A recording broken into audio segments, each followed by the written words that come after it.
ALLATRA Global Research Center presents. We are seeing people being diagnosed earlier compared to 50 years ago. We are seeing people being diagnosed with more aggressive disease of various kinds. And we are seeing people having worse outcome compared to what they used to. And this is despite of all the advancement we have been able to make in the medical science in general. Do we expect the rise in neurodegenerative diseases, disabilities, and so forth? I think we are already seeing that rise. The rise in cancer rates worldwide is absolutely frightening. I think it's very legitimate to call it an epidemic. There's an increased rate of cancer worldwide in children and also in people much younger than I used to see. So what's going on now is that we're having a rise in people getting cancer, children, young adults, and it's probably not due to smoking or alcohol or anything. There seems to be something else, something in the environment that is causing this cancer at an alarming rate, and it's getting worse. So a very serious problem.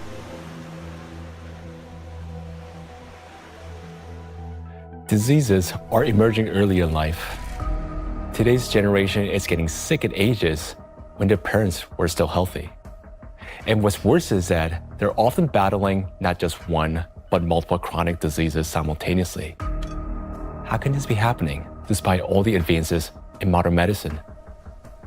What if behind this rapid global decline in human health, there lies a hidden factor, one that we've overlooked all along? Nanoplastics, a threat to life. We're talking about microplastics, tiny particles that can't be seen with the naked eye. They're much thinner than a human hair, extremely fine. From the molecular level to the scale of entire ecosystems, understanding microplastics is crucial for protecting the biosphere and public health.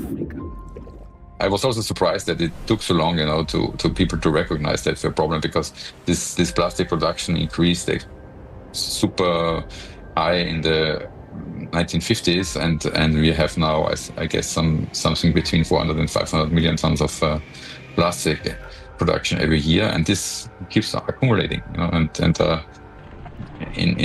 all our ecosystems. So it's not only affecting the human life, but the whole ecosystem. So it's every individual, every plant, even bacteria. They take them up. So that's something which we have to take into account. The fact that it now pervades from our deepest ocean to our highest mountain, that it's present in more or less every living sample that scientists have looked at, and in some populations in considerable proportions, and that it's now pervading, our food, drink, and the air we breathe, to me, is quite concerning. The science has clearly, without a doubt, shown that these chemicals, these particles are very harmful for us in various ways, not just one organ system, but all organ systems are affected. Plastic symbolizes progress, a triumph of human ingenuity, a material that is light, strong, and built to last forever. Yet, as humanity, we miss something crucial. We fail to notice how the very material created to improve our lives began instead to endanger them. Unfortunately, people often underestimate the true threat posed by plastics. Many think of it merely as an environmental problem. Bottles scattered on beaches, debris floating across the sea. And yes, these do pollute our planet. But large plastic pieces alone cannot destroy the entire biosphere, including humanity, unlike the microscopic particles they eventually become. This plastic bottle, in this form, it poses no immediate danger. But everything changes once this solid object disintegrates into mass of microscopic fragments. If this half-liter bottle were broken down into plastic particles just 1 micrometer in size, it would create roughly 10 trillion of them. And if all those particles were to penetrate the cells of a human body at once, this single bottle, in the form of nanoparticles, would destroy a person within minutes. Micro and nanoplastics are a threat to life itself. And by life, we mean not only human existence, but the very survival of the entire biosphere. Scientists are sounding the alarm that even today, exposure to these particles is leading to deterioration of health, as well as physical and cognitive decline across humankind. A growing body of research links micro and nanoplastics to the development of diseases, genetic mutations, and the rise of antibiotic resistance. Some researchers even associate tiny plastics with climate anomalies, natural disasters, an increase in seismic activity as trillions of microscopic particles interact with the environment. Over time, they could create uninhabitable zones across our planet. And all of this begins with a simple chain reaction. When plastic, like this very plastic bottle, breaks down into micro and nanoplastics. This documentary is a result of a large-scale investigation. We have examined hundreds of scientific studies and thousands of facts to answer key questions, like why are plastics so particularly dangerous? How can plastic particles threaten the very foundation of life? And what chances remain for humanity to change its course? Today, only a few hundred, perhaps a few thousand people truly understand the magnitude of this threat. A number far too small for a world of 8 billion. But by watching this documentary, you will become one of the few who understand what's really happening. This is a story of why researchers studying nanoplastics call them the #1 killer, and how they're already reshaping our future. Plastic interferes with the universal language of life.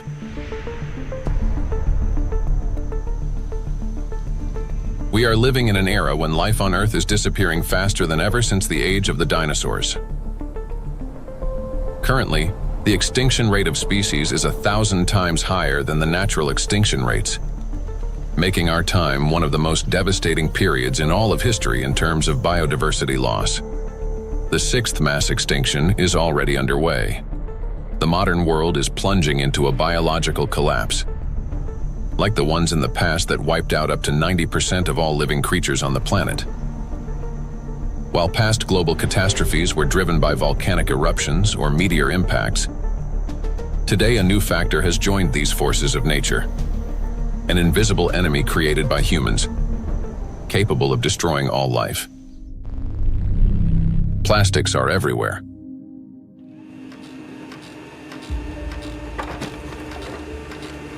Since the mid-20th century, humanity has produced more than 9 billion tons of plastic.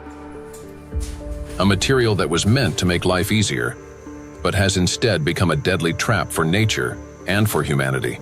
It is well established that most plastic is never recycled.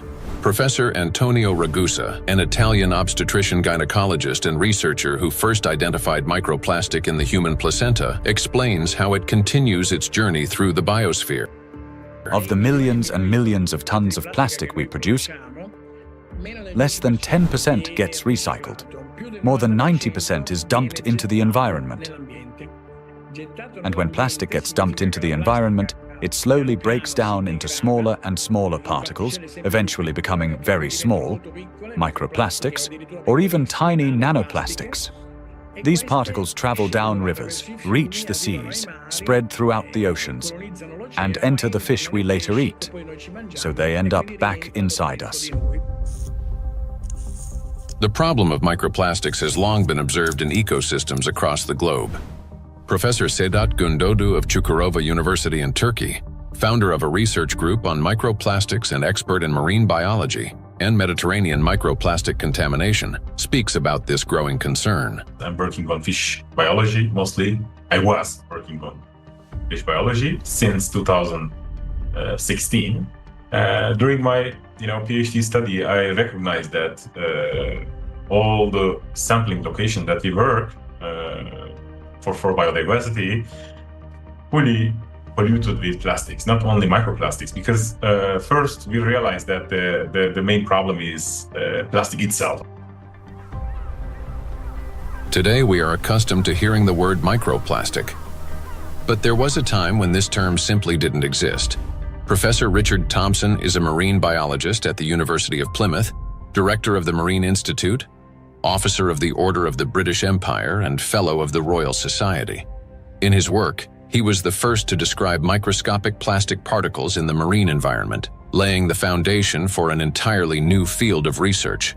When I started to teach, I set the challenge to some of my students. They went out onto the shoreline, they collected samples of sand, and we started to look at them under the microscope. And from the very first samples, we could see pieces that did not look like sand grains, brightly colored pieces, red and blue. And it was then almost a kind of forensic journey to confirm their identity. And we confirmed that they were indeed plastics. We showed that they were present around the UK in a range of different habitats, in sediments and in the water column. And interestingly, in that first paper in 2004, my first paper on the topic, we used the term microplastics. And the term hadn't been used in this context for truly microscopic pieces before. There had been, and we referenced them in our paper, some studies of small pieces of plastic before, but we went smaller than anybody else. We showed this bioavailability. We showed the temporal trend of increasing over time. The ocean is the main reservoir of plastic accumulation.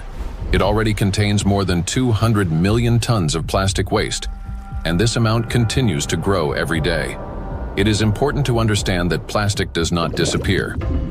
Under the influence of sunlight, waves, salinity, and mechanical friction, it breaks down into microplastics and nanoplastics.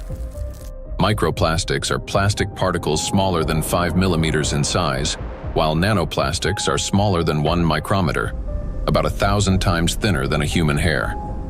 There are about 350 trillion microplastic particles in the surface layer of the ocean alone. Yet the real number is far greater. Scientists estimate that roughly 90% of nanoplastic particles are too small to be detected by current analytical instruments. As water evaporates from the surface of oceans and other bodies of water, microplastic particles rise into the atmosphere together with the water vapor. Dr. Dusan Materic, an environmental analyst at the Helmholtz Center for Environmental Research, Germany, leads a research group dedicated to the study of nanoplastics. Dr. Materic investigates atmospheric nanoplastics at the Sonnenblick Observatory in Austria, the oldest high-altitude research station in Europe. And for those nanoplastics that fragments from big fibers, because of UV weathering, because of just mechanical forces, those shredding nanoplastics are much more potent to stay in the air for a long, long period, and that means picked up and brought even here at 3,106 meters above sea level.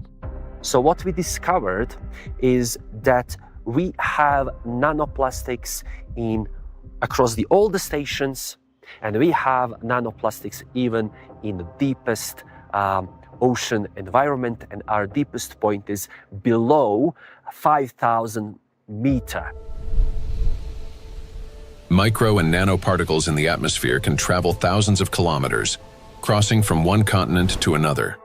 This is noted by Dr. Elke Ludewig from Austria, who heads the Sonnenblick Observatory and the European Center for Cloud Ambient Intercomparison, where the transport of these particles and the effects of this process are recorded. We know from different cases that we have really long transports of particles from, for example, Japan up to here, or Canada, for example. There are two examples I can tell you. The one is the accident in Fukushima. It took about 11 days until particles, aerosol particles with a higher radiation, received the Sonnenblick Observatory.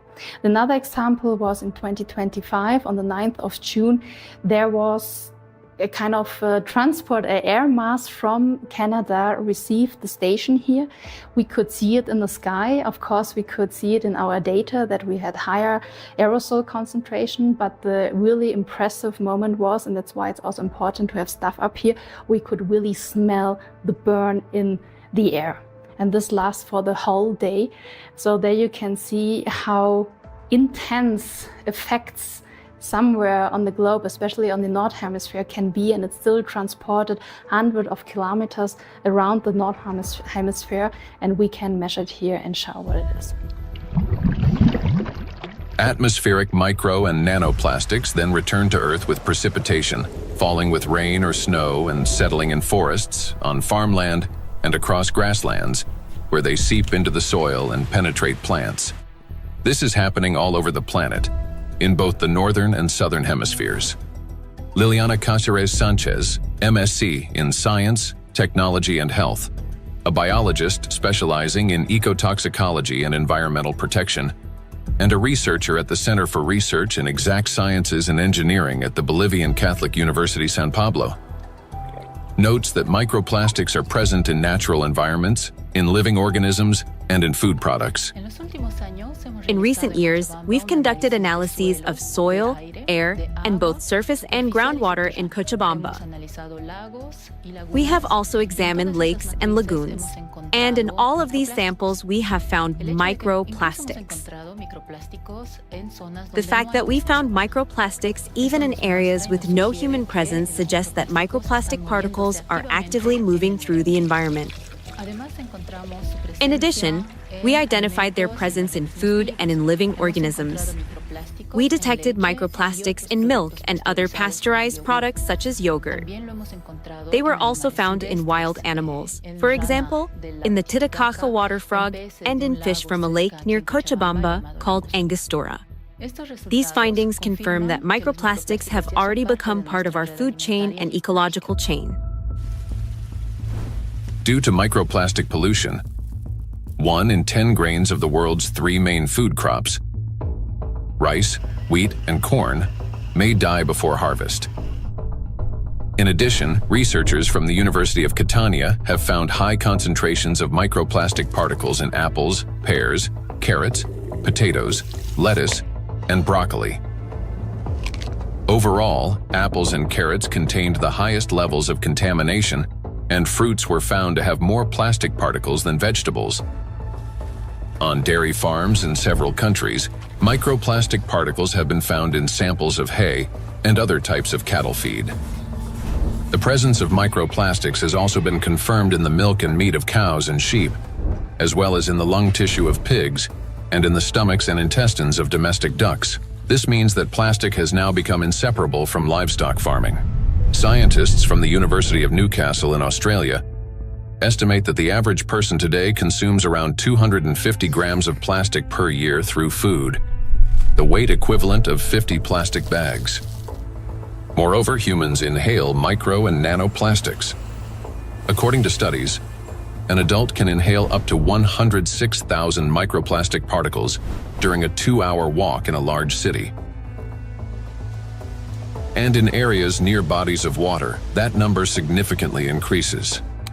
We encounter micro and nanoplastic every day when we brush our teeth, take a shower, eat, run errands, go for a walk, wear our clothes, use household appliances, or take medications, and when we are working on a computer, riding public transport, drinking coffee on the go, shopping in a supermarket, or relaxing outdoors. Micro and nanoplastics are everywhere, and we barely notice how deeply these particles have become embedded in our everyday lives today.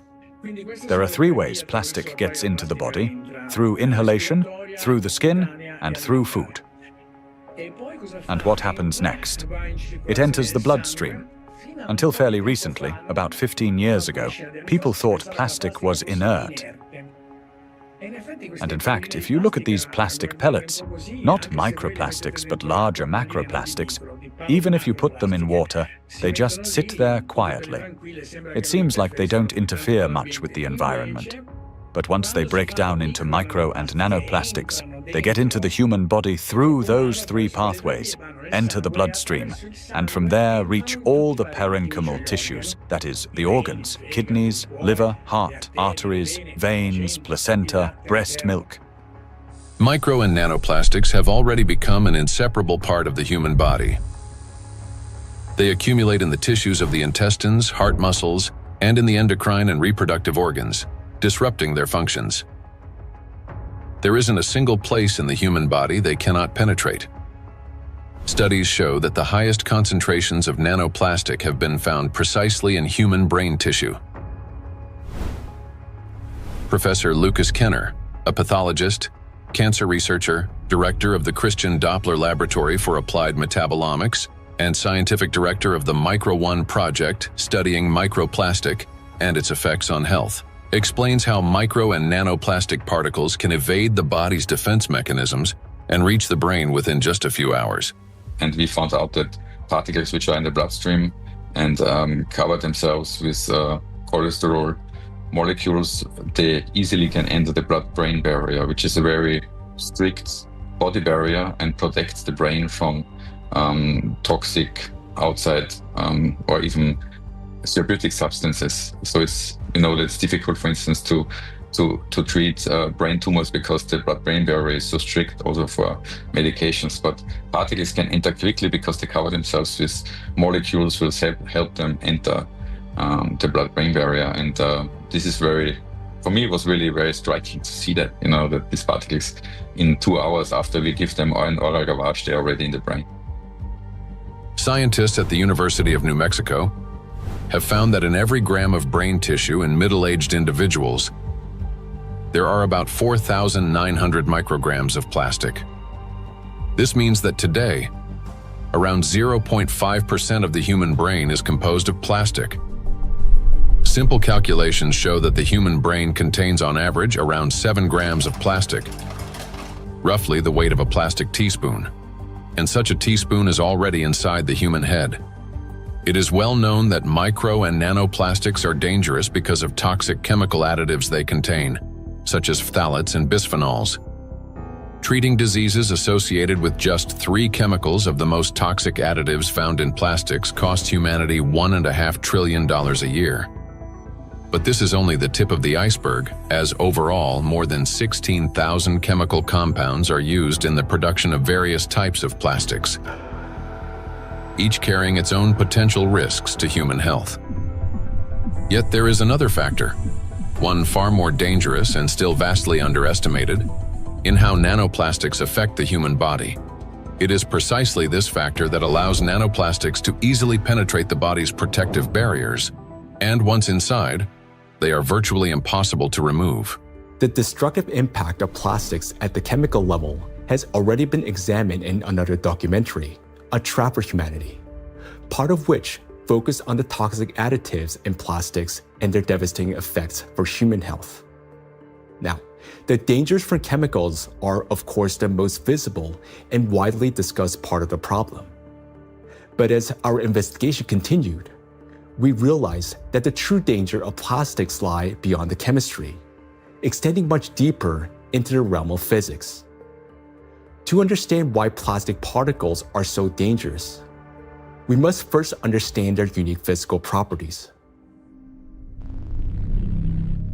Unique properties of plastic. At the micro and nanoscale, plastic particles acquire new physicochemical properties. They can retain surface charge for longer periods and interact with electrostatic fields and other molecules. In this sense, micro and nanoplastics can be compared to an electret, a material that accumulates static electricity and holds it for an extended time. Moreover, plastic particles not only retain an electrostatic charge, but can also recharge it. This occurs through the triboelectric effect. That is, when plastic comes into contact with or rubs against other surfaces, including fabrics, cells, and liquids. In other words, plastic particles can recharge themselves, restoring their electrostatic charge again and again. To understand how the properties of plastic differ from those of other materials, we conducted a simple experiment. Here, inside transparent plastic cups, we suspended several objects made of different materials: a metal needle, a wooden matchstick, a copper wire, and a strip of magnesium. Now, while these objects remained motionless when a plastic rod was brought close, everything changed dramatically when we rubbed the plastic rod against the wall. That is, all the suspended objects began swinging and moved toward the rod. So, what caused this reaction? The answer lies in the electrostatic charge that formed on the plastic surface. For example, a wooden rod, unlike plastic, cannot hold such a charge. Even after rubbing it with wool, active material causing no movement. The same was true for metal scissors, which showed no effect until the material touched a magnet. Only then did the metal needle respond. So this experiment clearly shows how material responds differently to electric and magnetic fields. Now, plastic stands out among other materials because it can not only accumulate, but also retain electrostatic charge for a prolonged period. This is distinct from wood, which quickly dissipates charge because of its moisture content, and therefore has little effect on other nearby objects. It's a dielectric material. Metals, on the other hand, do not hold charge but quickly redistributes it across their surface. They're conductors. Magnets, meanwhile, create magnetic rather than electric fields and thus cannot attract electrically neutral objects in the way a charged plastic can. So this is what makes electrostatically charged plastic so dangerous. It is an invisible force capable of changing everything around it. Once charged, plastic can attract even neutral particles, disrupting many natural physical processes. And as plastics breaks down into smaller fragments, micro and nanoplastics, it doesn't lose its properties. In fact, the impact of plastic on the environment and living organisms only intensifies as the particles become smaller. It's the charge that makes plastic especially dangerous to all life on our planet. Therefore, plastic cannot be regarded as passive waste. It is an active, electrically charged material capable of interacting with nearly all substances on Earth, from atmospheric particles to living cells. The smaller the plastic particle, the more active it becomes, and the more dangerous its impact. If you view a microplastic particle and it's 5 millimeters in diameter, and you break it down to a nanoplastic particle, which is 1 micrometer in size, you generate from one particle 125 billion particles, which is the number of galaxies we have in the universe. And the surface of these particles is 5,000 times larger than the 5 millimeter particle. So this just exemplifies how big an issue the breakdown of those plastic particles in even and all the time smaller particles. And these particles have maybe total different properties than the large 5 millimeter particles. So you not only change the size, but also the surface and the properties of the particles. Nanoplastic has an enormous surface area compared to its mass. It's like a tiny grain with the surface area of a football field. This is called a high specific surface area. The larger the surface, the greater the particle's ability to accumulate and retain electrostatic charge, and the more active sites it contains that bind proteins, metal ions, lipids, and other molecules from the surrounding environment can attach. To understand how dangerous these tiny charged particles are, let's run a simple mental experiment. For example, we have an ordinary 1.5 volt battery. If we divide it into 125 billion tiny batteries, and suppose each of them still had the same power output of 1.5 volts, their aggregate power would equal 187.5 billion volts. Imagine how much greater the voltage will become. Similar things happen with plastic. When a single fragment of plastic is divided into 125 billion particles, each carrying a charge, the amount of charge increases. Today, millions of tons of plastic in our biosphere are constantly breaking down into smaller and smaller particles, each carrying an electrostatic charge that allows it to penetrate everywhere. Consequently, as the number of electrostatically charged plastic particles grows, an excess electrical potential builds up throughout our planet. This is a major factor disrupting the Earth's energy balance, contributing to warming of the oceans, increase in atmospheric anomalies, as well as the number and severity of natural disasters each year. Note that the warmer the ocean, the more acidic it gets, and the faster plastic breaks down into charged micro-nanoplastics.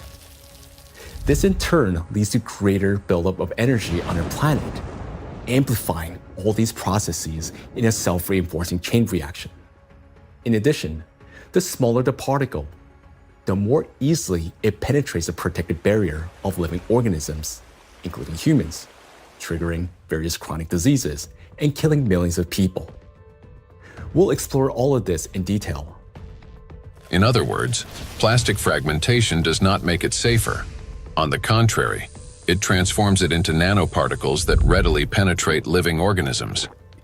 We know so far that compared to microplastics, nanoplastics can pass through the cell membranes much easily. That means that they can go to our bloodstream, not just us animals as well, and they can be carried to certain organs, deposited there, hard to be excreted back and things like that. This is why nanoplastic is far more dangerous than microplastic, as its capacity to accumulate electrostatic charge is significantly greater. Due to their electrolyte behavior and small size, plastics do not remain inert particles. They become charged and transform into trillions of micro and nano killers. It is through this charge that tiny plastics can penetrate deep into the living tissues and even destroy them. Today, these particles are everywhere, and they're already interfering with the delicate electrical processes in nature. Now, we often think of electricity as something artificial, confined to light bulbs, batteries, and wires. But in reality, electrical impulses are the very language of life. That is, they enable the entire biosphere to function. And it is precisely these natural processes that electrostatically charged micro and nanoplastics are now disrupting. Universal language of nature.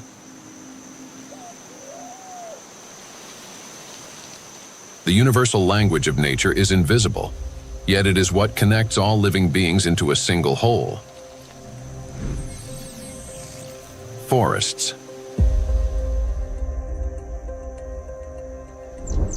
In forests, tree roots are linked with fungal networks, forming a complex and interconnected system beneath the soil that scientists call the wood wide web. This network not only distributes water and nutrients, but also enables plants to exchange information. Plants communicate in two major ways: chemically, by releasing specific molecules, and electrically, by sending electrical signals similar to nerve impulses in animals and humans. For example, when insects attack, a tree generates an electrical signal that triggers defensive responses. This signal can travel through roots into the fungal network, reaching other trees. A similar effect was detected by scientists during a solar eclipse. The bioelectric signals of trees began to synchronize, forming a single impulse. The oldest trees responded first, as if they remembered such events, and were warning the younger ones. Through electrical signals, plants can coordinate their growth, warn each other of danger, adapt collectively to stress, and even store shared memory. It is precisely this finely tuned system that is now being disrupted by micro and nanoplastics. Today, forests have become vast reservoirs of microplastics. Research shows that forests capture microplastic from the atmosphere. As air currents pass through forests, they carry tons of microplastic particles. The forest functions as a massive filter. Tree canopies and leaves literally comb out particles from the air. In the past, this process helped purify the atmosphere from dust and dirt. Today, however, along with these natural particles, micro and nanoplastic are also being trapped. Unlike dust, which can become part of organic matter, plastic does not decompose. It remains in leaves, accumulates in soil, and persists in forest air. Every day, dozens of microplastic particles settle on each square meter of the forest canopy. Scientists estimated the annual deposition of microplastics in forest soils and showed that it correlates with the scale of plastic production in Europe. Assuming that atmospheric fallout is the primary source, they concluded that roughly 400,000 microplastic particles per square meter could accumulate in forest soil over a 70-year period. Charged particles distort bioelectrical signals and deprive forests of their ability to adapt and survive. Negatively charged nanoparticles penetrate plant roots more easily, disrupting nutrient absorption. As a result, growth slows down and root formation is impaired. In addition, electrostatically charged micro and nanoparticles of plastic adhere to leaves and penetrate plant cells, impairing photosynthesis. They damage chloroplasts, the energy centers of plant cells, the analog of mitochondria in animal and human cells. Prolonged exposure to micro and nanoplastics reduces the ability of plants to produce oxygen. Some of the world's forests, such as the eastern forests of the Amazon, are already emitting more carbon dioxide than they produce oxygen. Animals. Micro and nanoplastics can penetrate the brains of animals. Electrostatically charged plastic particles damage brain cells and disrupt the transmission of nerve impulses. This causes malfunctions in the nervous system, from reduced vision, hearing, and smell to impaired motor coordination. As a result, animals struggle to navigate, find food, avoid danger, and to communicate with one another. And all of this greatly reduces their chances of survival. These effects mirror the early signs of neurodegenerative diseases in humans. According to the Worldwide Fund for Nature, over the past 50 years, the global population of wild animals has declined by nearly 70%. People can't even protect those they've taken responsibility for. Household pets are also poisoned by micro and nanoplastics. Pet food contains PET, the same plastic used to make bottles. Moreover, microplastic particles have been found in the tissues of cats and dogs. Scientists analyzed tissue samples from 49 animals, 24 cats and 25 dogs, that had died of natural causes and found that more than 70% of them had microplastics present in multiple organs.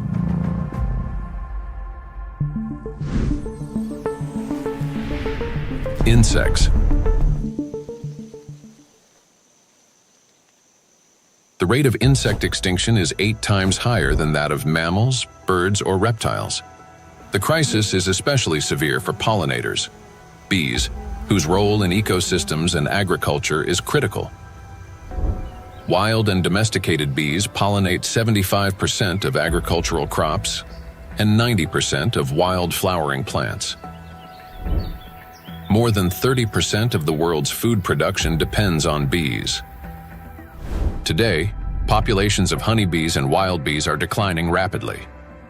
If this trend continues, half of all bee populations may disappear within the next decade. The disappearance of bees means the loss of the link that connects plants and food, nature, and humanity. Studies by Indian researchers have identified a correlation between microplastic pollution and declining populations of insects. Bees interact with their environment through electrical impulses. They navigate not only by scent, color, and flower shape, but also, remarkably, by sensing a flower's electric field. When a bee approaches a flower, they communicate through the electrical field. As bees fly, friction with the air gives their bodies a positive charge, while flowers, being grounded, carry a negative charge. This difference creates an electric field that allows pollen to transfer to the bee even before it lands. Experiments have shown that bees can distinguish flowers by their electric fields, associate specific electrical signals with the presence of nectar, and even determine a flower's freshness by the strength of its residual charge. After a flower has been visited, its electric field weakens, and other bees can read the signal that the flower contains less nectar. Moreover, the bee's own electric charge can stimulate a plant to release fragrance, attracting even more pollinators. Thus, an entire electrical communication system operates between bees and flowers. The electrostatic charge carried by micro and nanoplastics distorts these electrical impulses, affecting the bee's brain and nervous system. As a result, bees can no longer recognize flowers, locate nectar, find its way home, or identify members of their colony. Even the smallest doses of microplastics can be lethal to bees. Bees are covered in sensitive hairs and constantly interact with their environment, allowing plastic particles to settle on their bodies and easily penetrate them. One of the leading experts studying the impact of microplastics on insects is Professor David Baraki, PhD in ecology and animal ethology, biologist, and head of the Cognitive and Behavioral Ecology Lab, B-Lab, at the University of Florence. We already know from our studies and studies from other colleagues that, for instance, the microplastic can affect the gut microbiome. So if they fill with microplastics, this can generate dysbiosis, or the microbiome can be affected. In the same way, we found that it can affect the immune response. So both honeybees and bumblebees have a kind of immune depression, so they are not any longer able to fight infections. And they can also show altered behavior. So, for instance, again, learning and memory is affected. Polyethylene doesn't seem to hurt too much honeybees, and polyestyrene had a strong impact not only on survival but also on learning and memory. So in our experiment, we really found that this polymer, concentration that we probably can find in environment can actually impair memory formation and memory retrieval. And this is, of course, alarming because for honeybees, as I said, it's very, very important to have a good learning and memory capabilities. When microplastics enter a bee's body through food or air, they damage the intestine, disrupt metabolism and reproductive function, weaken the immune system, and alter their behavior, even to the point of losing the ability to navigate.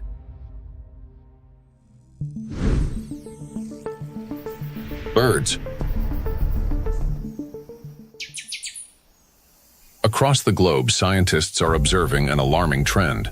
The number of wild birds is rapidly declining. In North America alone, over the past 50 years, approximately 3 billion birds have disappeared. That is a quarter of the entire bird population. Electrical signals play as vital a role in the lives of birds as they do throughout the entire biosphere. The avian nervous system functions through transmission of electrical signals from the brain to all parts of the body. Those impulses control movements of wings, tail, and body in flight, vision and coordination, cognitive responses, for example, evading predators, song and vocal communication. Birds are true living navigators capable of traveling thousands of kilometers and returning precisely to the same locations year after year. Scientists have discovered that many migratory birds use Earth's magnetic field for orientation. Imagine an airplane. A pilot sees a radar screen with lines and markers to avoid getting lost in the sky. For birds, their eyes serve as such a radar.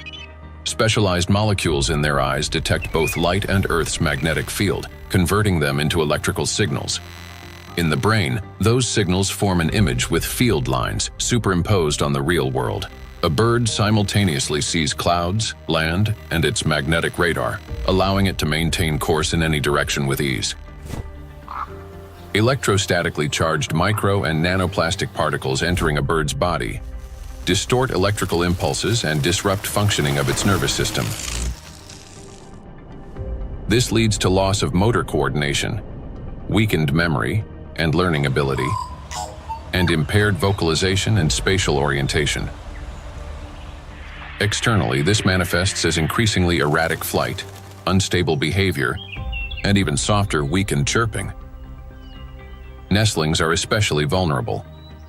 Many do not survive to adulthood, and those that do often exhibit cognitive impairments. However, that's not all.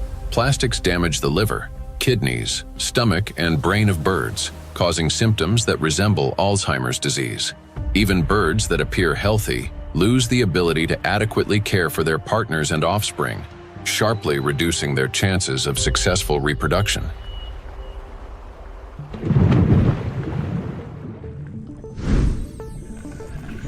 Marine life.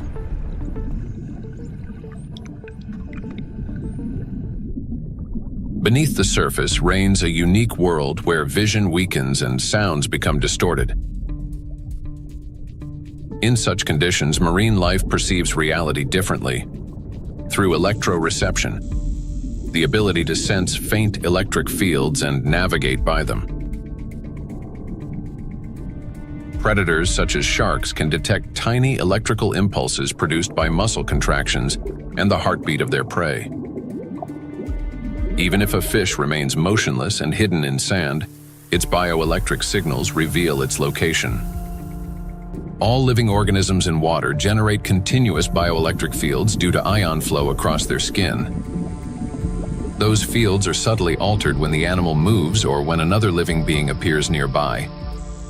Electrical impulses are an inseparable part of life itself, even underwater. Electrostatically charged micro and nanoplastics can distort or block those signals, which makes marine creatures especially vulnerable. As a result, marine animals and fish lose their ability to accurately locate prey, avoid predators, and follow migration routes. This threatens their survival and leads to population declines. Furthermore, fish exposed to microplastics exhibit a wide range of toxic effects, from immune system dysfunction to altered blood composition. Signs of neurotoxicity, growth retardation, and reduced reproductive capacity have also been documented in fish.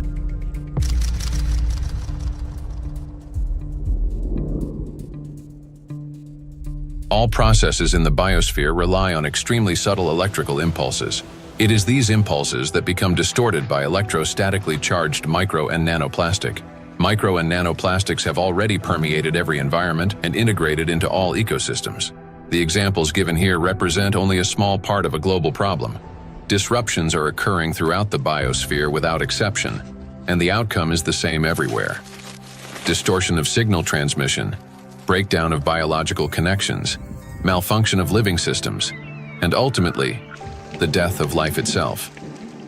Micro and nanoplastics are everywhere, and everything they touch is slowly dying.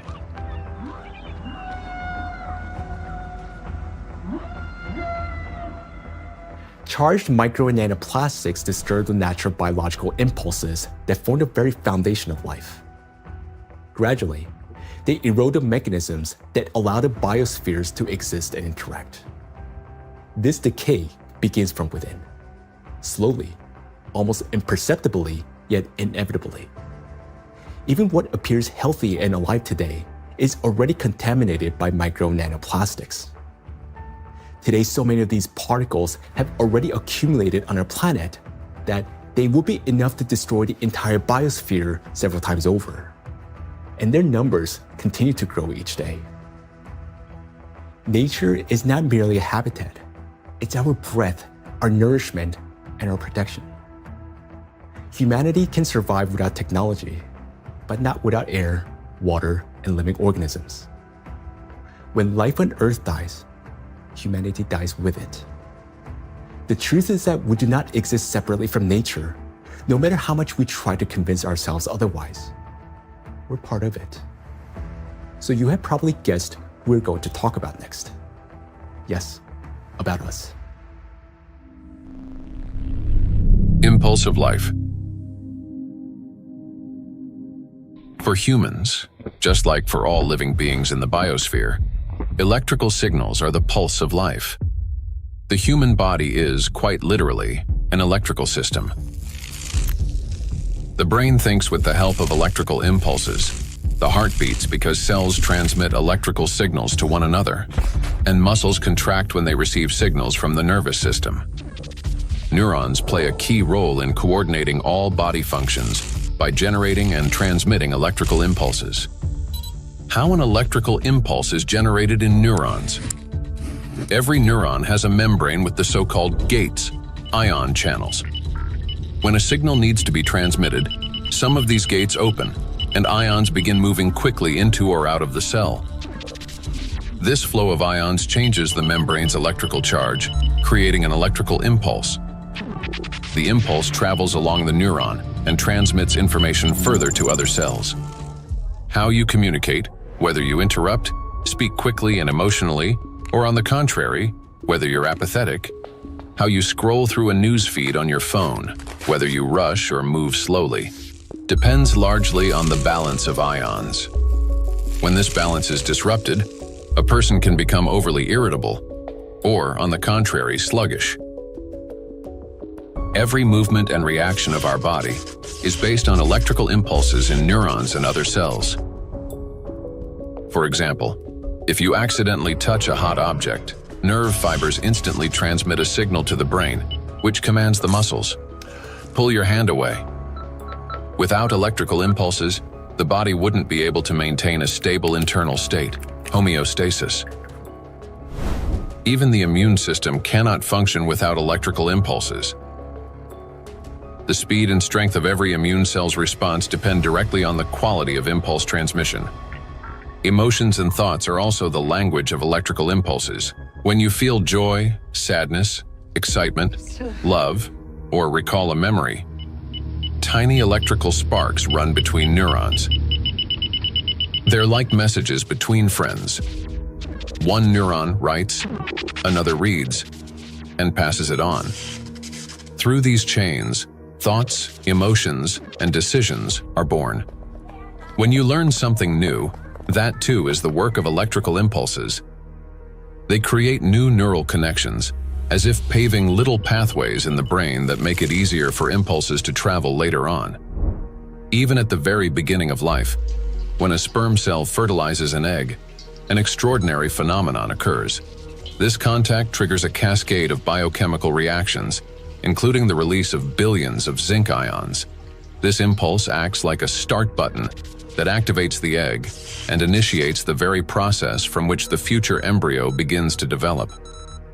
We rarely think of ourselves as electrical systems, yet that's exactly how our bodies function.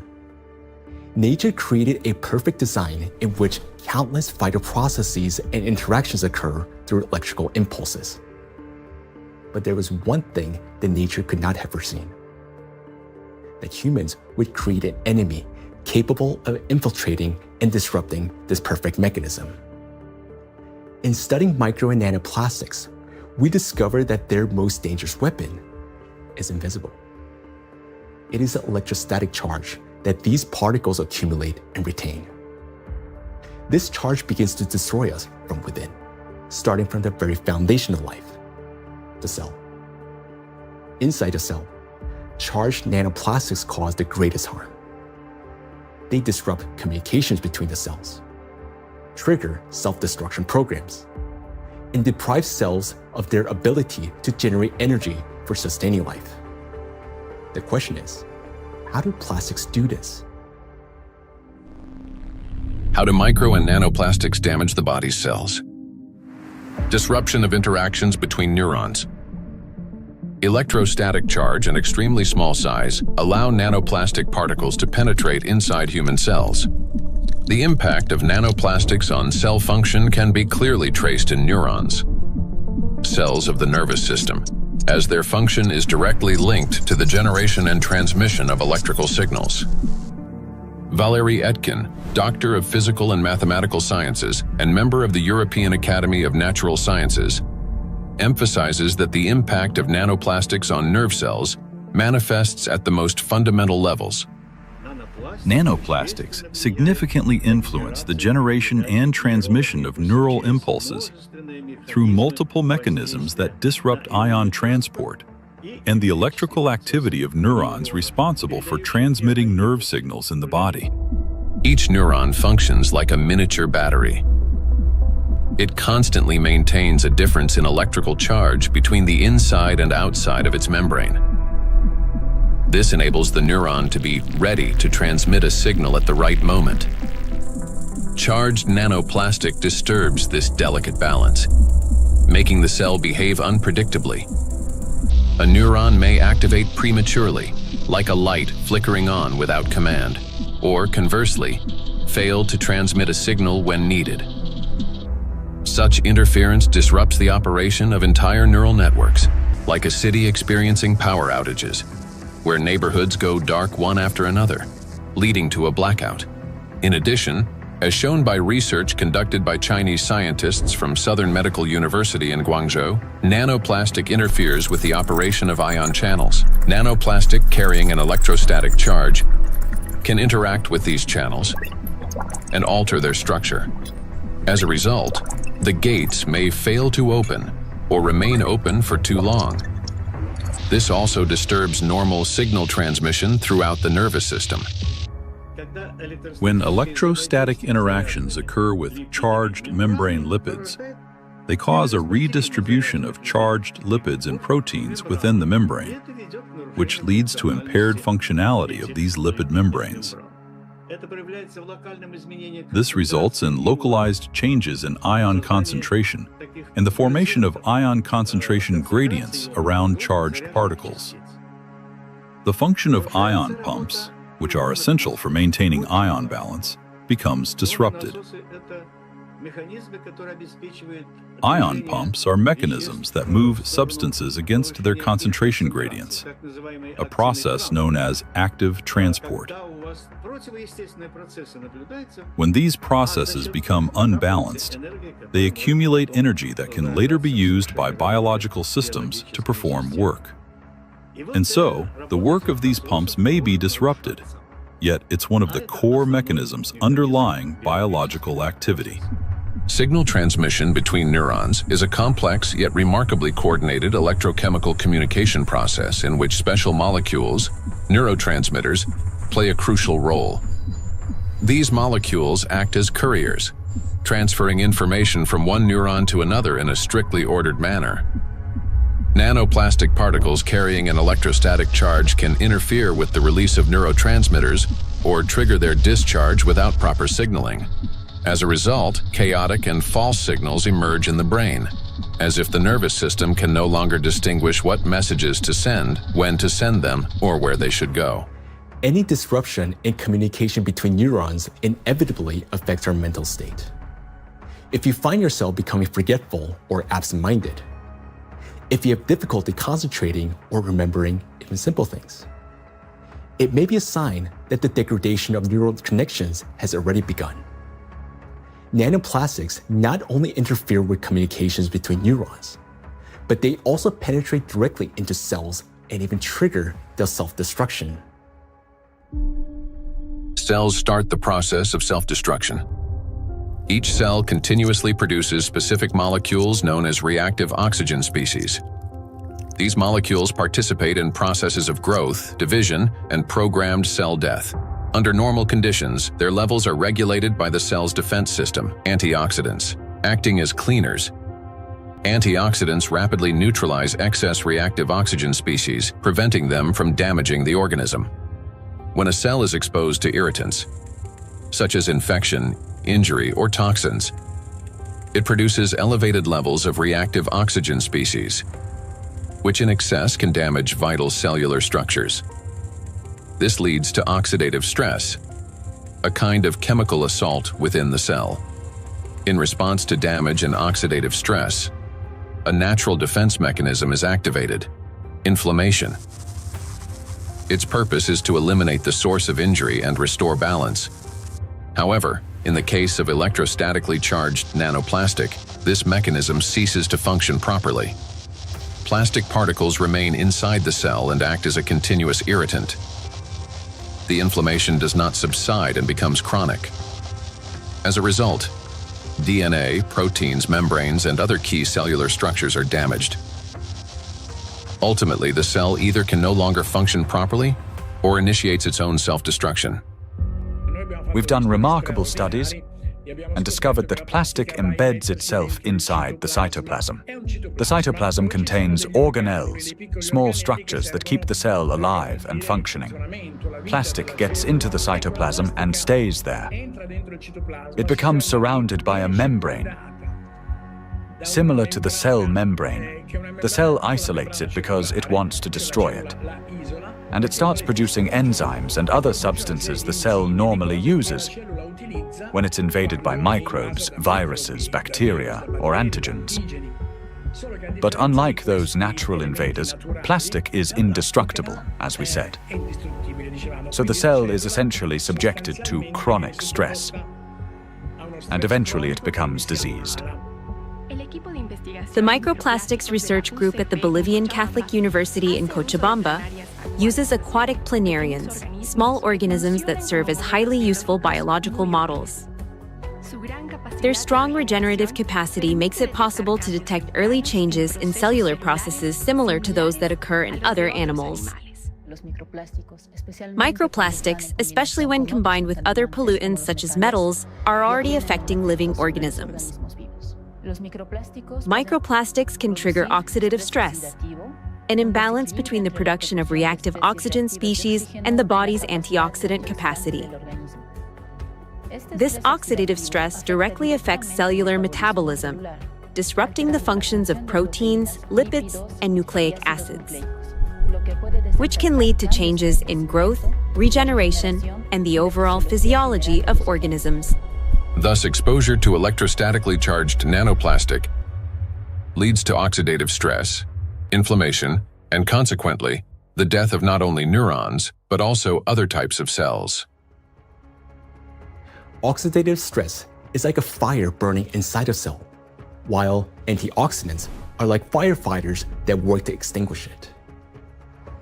Note that nanoplastics act as a fuel for the fire, feeding it endlessly until the cell is consumed from within. Yet, that's not all nanoplastics do inside our cells. They also destroy the cell's power plants, the mitochondria. Every cell lives and functions thanks to the energy produced by mitochondria. That very energy powers all processes in the body, from cell division to hormone synthesis.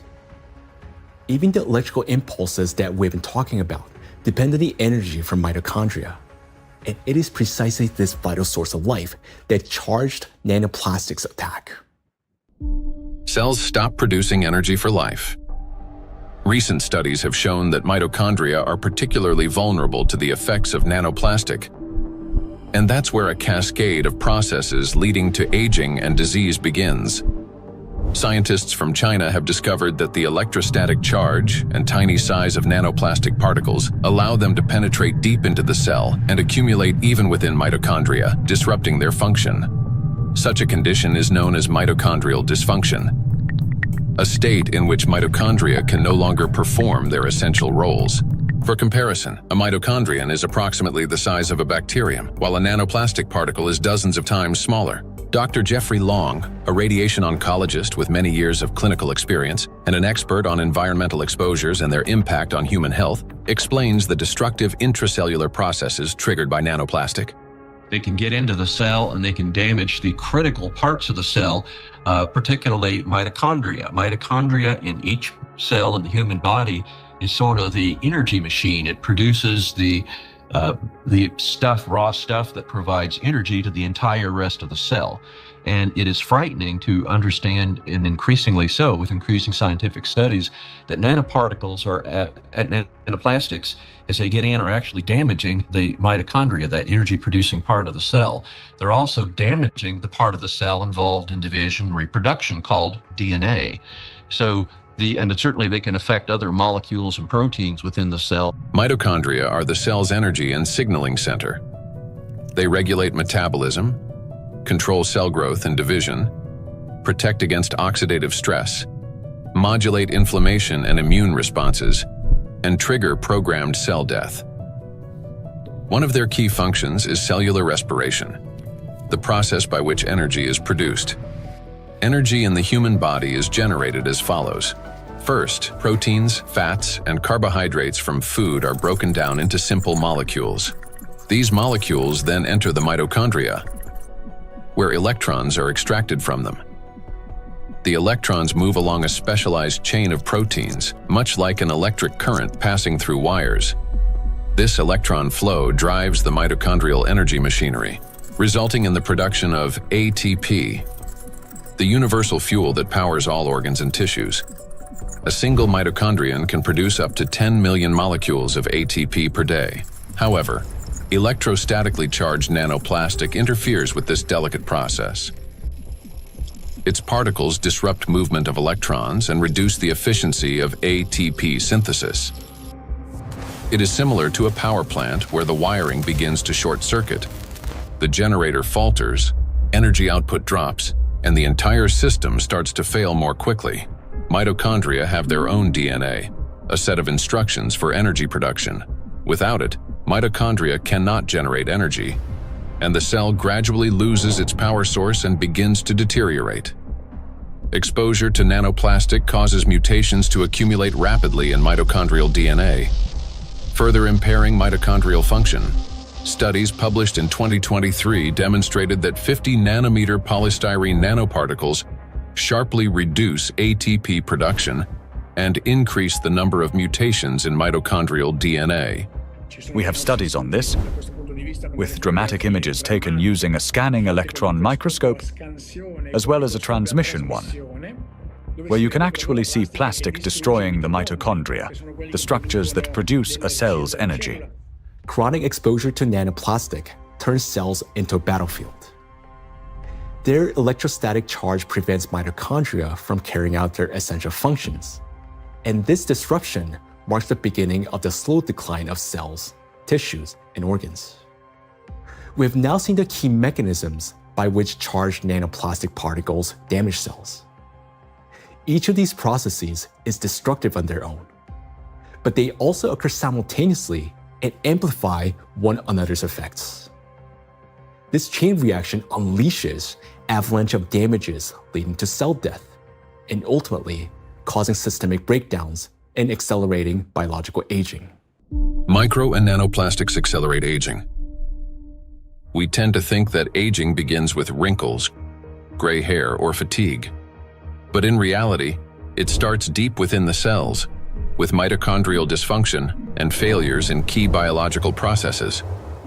Over time, damaged and dying cells accumulate, and the body loses its ability to renew itself. Aging is the gradual wear and tear of life's internal mechanisms.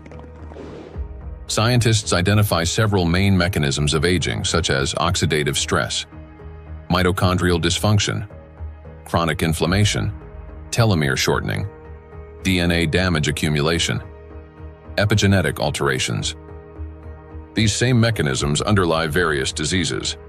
When mitochondria can no longer produce sufficient energy, when DNA damage accumulates, and when inflammation becomes chronic, the organism grows increasingly vulnerable. This is when conditions such as diabetes, cancer, heart attack, dementia, and Alzheimer's disease begin to develop, and they all share one root cause: the aging of cells and tissues. Here's the crucial point. Electrostatically charged nanoplastic induces the same processes: oxidative stress, DNA damage, mitochondrial dysfunction, telomere shortening, chronic inflammation, and epigenetic alterations. Thus, electrostatically charged nanoplastic artificially accelerates cellular aging. What once unfolded over decades can now progress many times faster under its influence. And we are already witnessing the consequences. Diseases are becoming younger. Scientists have found that modern generations develop illnesses earlier and accumulate more chronic conditions than their parents did at the same age. Even a difference of just a few years now translates into noticeably higher rates of disease. Cancer and hypertension remain the most common conditions. Moreover, each subsequent generation shows an increase in the number of chronic conditions in a single individual. Diseases once considered age-related are increasingly found in young people. Notably, this trend coincides with the growing plastic pollution of the environment. As a result of exposure to electrostatically charged nanoplastic, the biological cell age of people in their 20s or 30s may already correspond to that of a 50 to 60-year-old person. So very frightening how widespread nanoplastics are everywhere, probably each and every one of our cells. Even to you talking and among the audience listening, Probably all of our cells have at least some nanoplastics. So let's summarize. Aging is a gradual breakdown of the cells in our bodies. Nanoplastics accelerate this deterioration, and thus the aging itself through all those destructive processes within the cells that we've just talked about. And here lies the crucial point. The same mechanisms that drive aging also underlie many chronic diseases. In other words, micro and nanoplastics not only speed up aging, but also contribute to the development of diseases. Today, micro and nanoplastics are detected in every organ of the human body, and everywhere, in each organ, in each cell. The tiny plastic particles trigger a cascade of internal destruction. Nanoplastics damage cell membranes, disrupt ion channels, induce oxidative stress, disable mitochondria, and provoke genetic mutations. These damages affect all cell types in the same way, whether in the heart, bones, lungs, or elsewhere. Now, we know the answer to the main question that began our investigation. Why and by what mechanism are nanoplastics capable of destroying living systems at the microscopic level? But what does that mean to us, for each of us? What specific diseases arise from such cellular destruction within the human body? The answers lie ahead in the next part of our investigation. Micro and nanoplastics are damaging health. Micro and nanoplastics impact the nervous system. Neurological disorders are the leading cause of physical and cognitive disability worldwide, affecting almost 3.5 billion people. Over the past 30 years, the number of such cases has risen drastically, and scientists project that within the next 2 decades, this figure could double. Since this trend mirrors a surge of plastic pollutions in our environment, it becomes clear why these diseases are becoming more prevalent and why they're increasingly affecting younger population. Now, recall the image of a plastic spoon in the brain. Unfortunately, it doesn't sit there inert or harmless. Electrostatically charged plastic particles attack neurons, the brain cells that are responsible for most of our thoughts and movements. Every day and every minute, nanoplastics are silently destroying cells in our brains, and the exposure to these tiny plastics, they never stop. In fact, it continues to accelerate. Consequently, the damage of our neurons lead to severe and often irreversible diseases like Alzheimer's and Parkinson's, multiple sclerosis, epilepsy, stroke, and many others. But neurons are not limited to the brain. They form an extensive network that coordinates and synchronizes the activity of the entire body. And when they're damaged, the autonomic nervous system begins to malfunction, disrupting the function of internal organs. For example, the intestines contain about 500 million neurons, often referred to as a second brain. This vast network plays a vital role in digestion, immunity, and even emotional regulation. But with every sip of water and every meal, an invisible stream of micro nanoplastics enters our bodies. And unfortunately, most of these particles settle and accumulate in the intestines. Micro and nanoplastics destroy intestinal barriers. The intestine is not just a digestive organ. About 70% of the cells in our immune system are concentrated there, which means its condition directly affects the protection of the entire body. So another study that we provided is, showed us we are actually eating plastics, microplastics, because we analyzed 26 human cadaver. We just investigate their intestinal system, their gut content, and we found like between 9 and 10 microplastic per person in their stomach. So this is like a acute exposure. At that time, they exposed that amount of microplastics because when you eat something, it will pass through your intestinal system. Some of them will remain inside the system. this is what we found. There remain microplastic particles inside the human stomach, because grams doesn't give enough information about exposure, because the particles behave according to their shape rather than their mass, because the definitive transportation feature of plastics or particles is size, because all the human barriers, I mean the gut barrier, intestinal blood barrier, they are selective for size and the type.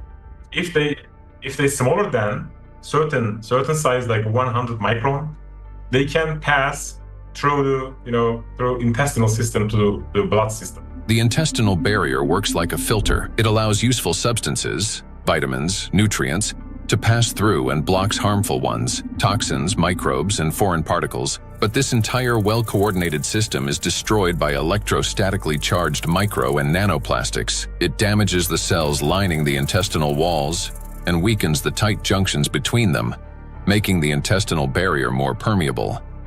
Microbes, toxins, and plastic particles begin to penetrate the bloodstream from the intestine. In response, the immune system triggers inflammation. The intestine is also the body's second brain. Its walls contain about 500 million neurons that are directly connected to the central nervous system. This connection is called the gut-brain axis. The gut and the brain are connected through the vagus nerve. It is like a direct phone line through which they constantly exchange messages. The brain gives commands to the intestines on what to do, and the intestine informs the brain about their condition. A key role in this communication is played by the microbiota, 100 trillion beneficial bacteria. They produce substances capable of both calming and irritating the nerve endings in the intestinal wall, including those of the vagus nerve. Charged micro and nanoplastics disrupt the balance of gut microbiota. Beneficial microorganisms die, while pathogenic ones begin to multiply actively. When this happens, the communication between the gut and the brain becomes distorted. When nanoplastics enter the intestine, it triggers a vicious cycle of destruction. The damage that begins in the intestine leads to systemic malfunctions throughout the body. The digestive, immune, nervous, and endocrine systems all suffer. This accelerates the body's aging process and increases the risk of serious diseases such as irritable bowel syndrome and inflammatory bowel diseases, allergies and autoimmune diseases, depression, anxiety and cognitive disorders, obesity and diabetes, cardiovascular diseases, neurodegenerative diseases, such as Alzheimer's and Parkinson's. Micro and nanoplastics destroy immunity. Researchers from the University Medical Center Utrecht discovered that immune cells exposed to nanoplastic die 3 times faster than those that are not. Such accelerated death of immune cells severely weakens immunity and reduces the body's ability to fight infections. This contributes to the spread of inflammatory reactions throughout the body. Scientists from Zhengzhou University and Henan Cancer Hospital in China have found that nanoplastics penetrate even into the bone marrow and the thymus, the organs where blood and immune cells originate and mature. The bone marrow performs 2 key functions. On the one hand, it is a blood cell factory, where red blood cells, white blood cells, and platelets are formed. On the other, stem cells of the bone marrow play a role in regenerating bones, cartilage, muscles, and fat tissue. The impact of nanoplastics on stem cells means damage to the very foundation of regeneration. First, blood formation worsens. Anemia can develop due to a lack of red blood cells. Immunity decreases due to fewer white blood cells. And the risk of bleeding rises because of platelet deficiency. Second, damage to bone cells makes bones more fragile, increasing the risk of fractures and slowing their recovery. Nanoplastics not only destroy the immune system, but through its electrostatic charge, they also create conditions for the reproduction and resilience of pathogens. A study from the University of Illinois showed that positively charged nanoplastic particles increase physiological stress in gut bacteria such as E. coli, making them more pathogenic. The electrostatic charge plays the decisive role here. It is what increases the pathogenicity of microorganisms. At the same time, nanoplastic particles without electrostatic charge did not cause physiological stress in bacteria, and their danger to humans did not increase.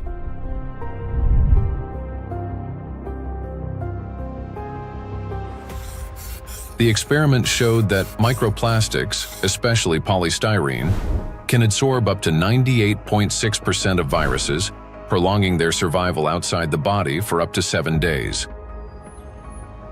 Viruses that normally die under sunlight or oxygen within hours can persist on plastic for 2 to 7 days, remaining on surfaces such as handrails, bottles, and door handles.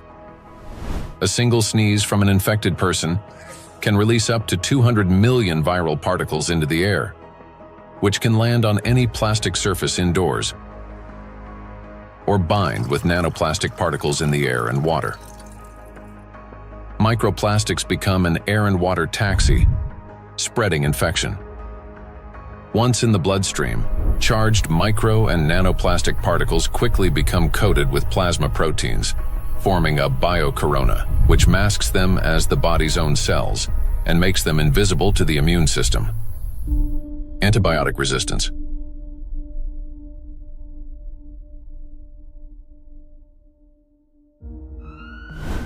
In 2019, antimicrobial resistance was directly responsible for more than 1 million deaths, with nearly 5 million additional deaths linked to related complications. Studies in 2025 show that plastic helps bacteria develop resistance to antibiotics, driving a crisis that medicine is increasingly unable to control. Why? Because plastic is the perfect platform for bacterial growth. On its surface, they easily form biofilms, a dense protective layer shielding bacteria from sunlight, drying out, immune system attacks, and, most importantly, from antibiotics. Just like viruses, bacteria can survive on plastic longer than on other materials, sometimes for 3 days or more. This makes microplastic an efficient carrier of dangerous microbes through water, soil, and food. Paul Dabzak, PhD in water chemistry and microbiology, researcher at Center for Research in Exact Sciences and Engineering at the Bolivian Catholic University San Pablo, notes that the presence of biofilms on microplastics makes them even more dangerous. In the laboratory, we study how microplastics interact with metals and microorganisms. We observe that microplastics can adsorb metals through both physical and chemical sorption processes, and that this ability increases in the presence of bacterial biofilms that develop on the surface of the particles. These interactions depend on the type of plastic and the size of the particles, which alters their electrostatic charges. This causes microplastics to act like a magnet, attracting even more contaminants to their surfaces. In laboratory conditions, researchers from Boston University found that when bacteria come into contact with microplastic, they activate a special metabolic process linked to electron transfer. Simply put, plastic particles can share electrons with bacteria, acting as a kind of power bank for them. This process is called extracellular electron transfer. It gives bacteria extra energy, which first of all, makes them stronger, helps them divide faster, mutate, and build resilient multi-layered biofilms that block antibiotics from penetrating. Secondly, this extra energy directly accelerates antibiotic resistance. What's worse, even after plastic was removed from the experiment, bacteria retained their new properties. They mutated, became more resistant, and continued forming strong biofilms on other surfaces, even without plastic support. This means plastics may accelerate the rise and spread of the so-called superbacteria that are resistant to drug treatment. According to WHO estimates, by 2050, antimicrobial resistance will claim 10 million lives every year. Meanwhile, new antibiotics are being developed far more slowly than bacteria evolve. So think about this. Charged microplastics not only help bacteria to survive, but they also enable them to mutate into superbacteria that are resistant to antibiotics. This discovery reshapes our perspective on plastic pollution because we now understand that the problem is far more alarming than we have previously believed. And each year, the threat of antibiotic resistance is growing. In many countries, standard drugs are already losing their effectiveness, and even common infections are becoming increasingly difficult to treat. If this trend continues, antibiotics could soon become entirely useless. Micro and nanoplastics affect the respiratory system. The inhalation pathway of micro and nanoplastics is especially dangerous because plastic particles carrying an electrostatic charge can reach not only the lungs, but also travel directly into the brain through the olfactory pathway. Chinese researchers have estimated that in just 2 hours outdoors, an adult can inhale up to 106,000 microplastic particles, and a child about 73,000. Given the lower body mass of children, the concentration of inhaled microplastics per kilogram is on average 4 times higher in children than in adults. Once inside the respiratory tract, micro and nanoplastic particles carrying an electrostatic charge trigger a chain of destructive reactions in every cell of the bronchi and lungs. They cause oxidative stress and chronic inflammation, leading to severe consequences such as the onset and worsening of bronchial asthma, progression of chronic obstructive pulmonary disease, pulmonary fibrosis, in which healthy lung tissue is replaced by scar tissue, and an increased risk of malignant tumors of the respiratory tract. In a study conducted in 2021, microplastics were found in 13 out of 20 lung tissue samples. In patients with respiratory diseases, particles were found in every sample of throat phlegm. What's more, plastic fibers have been discovered in malignant lung tumors. According to the World Health Organization, lower respiratory tract infections remain the world's deadliest infectious disease and rank among the top 5 leading causes of death. Cancer of the trachea, bronchi, and lungs ranks 6th among the leading causes of death. Micro and nanoplastics disrupt the functioning of the heart and blood vessels. Cardiovascular diseases are the leading cause of death worldwide.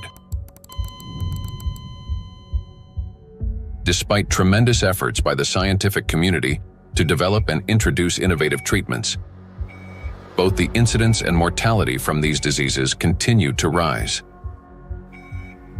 How do micro and nanoplastics damage the heart and blood vessels? The main thing electrostatically charged nanoplastics do is they destroy the mitochondria inside our cells. The heart is one of the body's most energy-demanding organs, and it's the mitochondria, the energy producers, that give it the power for every single beat. And when mitochondria start to malfunction, the heart literally stalls. It no longer has enough energy to maintain a normal rhythm or strong contractions. Heart attacks and strokes remain the world's leading causes of death among all diseases. In this context, it's especially alarming that scientists have found micro and nanoplastics inside atherosclerotic plaques, dense deposits within arterial walls that narrow the vessels and can obstruct blood flow. When a vessel becomes constricted or a clot forms, blood circulation to the heart or brain is disrupted, sharply increasing the risk of a heart attack or stroke. Research shows that when microplastics are present in carotid artery plaques, the risk of these life-threatening events and fatal outcomes rises by 4.5 times. Micro and nanoplastic particles trigger blood clot formation. When micro and nanoplastics enter the bloodstream, they don't simply drift there passively. Because of their electrostatic charge, plastic particles stick to vessel walls and attract blood proteins in cells. These coated particles damage the endothelium, the ultra-thin layer of cells lining the inside of blood vessels. The endothelium is like an intelligent shell of the vessels. It regulates their dilation and constriction, controls blood clotting, and protects against inflammation. However, under the influence of micro and nanoplastics, this system breaks down, leading to chronic inflammation and an increased risk of thrombosis. In addition, electrostatically charged microplastics can interact with blood cells, platelets, and red blood cells, disrupting their normal behavior. Under normal conditions, red blood cells carry a negative surface charge called the zeta potential, which keeps them from sticking together and allows blood to flow freely, even through the tiniest capillaries. But when exposed to microplastics, this charge decreases. Red blood cells begin to clump together, blood viscosity rises, and clot formation starts. As a result, clots appear in the vessels, obstructing blood flow, which is especially dangerous for the brain, heart, and eyes. This consequently increases the risk of chronic fatigue, vision disorders, hypertension, heart attack, and stroke. Nanoplastics interact with cell membranes. Positively charged nanoparticles are strongly attracted to negatively charged components, leading to disruption of membrane integrity, for example, in red blood cells, platelets, and endothelial cells. Micro and nanoplastics induce the development of cancer. The rise in cancer rates worldwide is absolutely frightening. I think it's very legitimate to call it an epidemic. The statistics are sobering. The World Health Organization estimated that in 2020, worldwide there was about 18.1 million new cases of cancer, whereas in 2022, just 2 years later, it's gone from 18.1 million up to nearly 20 million. And in fact, according to the World Health Organization, if this trend continues, by 2050, worldwide there's going to be 33 to 35 million new cases of cancer, truly an epidemic and truly a real major health issue affecting every single person everywhere in the world. So yes, that's a huge problem. For a long time, cancer was considered a disease of old age, the result of accumulated DNA mutations, weakened immunity, and years of exposure to carcinogens. But today, because of nanoplastic exposure, mutations can begin to build up in the body at much earlier stages of life. There's an increased rate of cancer worldwide in children and also in people much younger than I used to see. So what's going on now is that we're having a rise in people getting cancer, children, young adults, and it's probably not due to smoking or alcohol or anything. There seems to be something else, something in the environment that is causing this cancer at an alarming rate, and it's getting worse. So a very serious problem, yes. And again, one of the possibilities that could be accounting for this, we'll be talking more about it, is indeed nanoplastics. We observe in the last 30 years that in some countries, we observe early onset cancerogenesis, so that tumors are diagnosed more early than previously. So that things like colorectal cancer are observed earlier and diagnosed earlier than 30 years ago in average. A key role in tumor development may be played by mitochondrial dysfunction, caused by exposure to nanoplastics. This happens through the accumulation of mutations in mitochondrial DNA and the disruption of normal cell death mechanisms, which together reduce the body's ability to eliminate damaged cells and increase the likelihood of these cells transforming into tumor cells. So these tumor cells are very aggressive, and normally they don't take anything up which they cannot use. So, I mean, what could happen, I mean, this is hypothetically that they can produce some energy out of these plastics, or somehow some pathways are activated which are helping, the cells to move faster. That could be. So we need to investigate that. So it's a very important question, and we are basically on that to find out what happens mechanistically in those cells, that they can use plastics to facilitate their migratory potential. Nanoplastics increase levels of reactive oxygen species in organ cells and tissues, causing oxidative stress that accelerates the growth of cancer cells, helps them spread to other tissues, stimulates formation of new blood vessels, enhances inflammation, and weakens the immune system. Moreover, the high level of oxidative stress caused by electrostatically charged nanoplastics promotes the survival of tumor cells and reduces their sensitivity to therapy, making malignant cells more aggressive. Anything that damages the normal cell DNA that is responsible for the growth and division of cells, that damage can contribute to that cell becoming malignant, growing and dividing and spreading uncontrollably. That's what cancer is. And that is certainly a concern about the effect of nanoplastics. And then above and beyond that, because nanoplastics affect so much of the cell's function, the oxygenation, the ability of a cell to function, above and beyond that, I'm concerned as a doctor that treats cancer that nanoplastics may be reducing the effectiveness of our cancer treatments. I'm a physician that treats cancer with radiation therapy, so I am concerned about nanoparticles adversely affecting the use of radiation therapy to control cancer.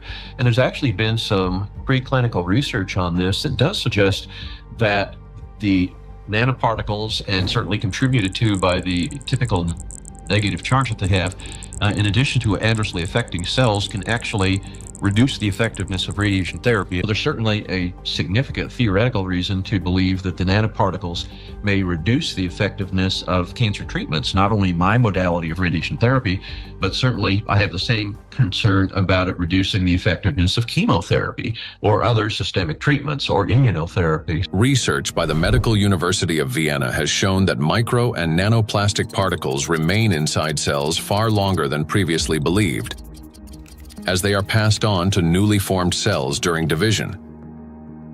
In addition, there are also early indications that these plastic particles may play a role in tumor metastasis. So that's one of the problems, that the tumor grows very quickly and then also disseminates. And what we observed is that these particles are kept by the cells even after cell division, and then they are helping the cells to migrate quicker, so they can move quicker. And that's a property which we also observe in tumor cells when they are in the body, so that they can move to other places and even metastasize. And so we have to assume that also in the body, that these tumor cells can basically use those plastics to proliferate and move around in the body. When I came to this plastic topic, I thought myself, that this is, we introduce here material which is potentially toxic, potentially accumulating over the years, over the decades of the centuries, so maybe for a very long time, affecting our health, but also the evolution. I not only mean the cancer evolution of how cancers originate, but even the evolution of new species and the evolution of the whole ecosystems.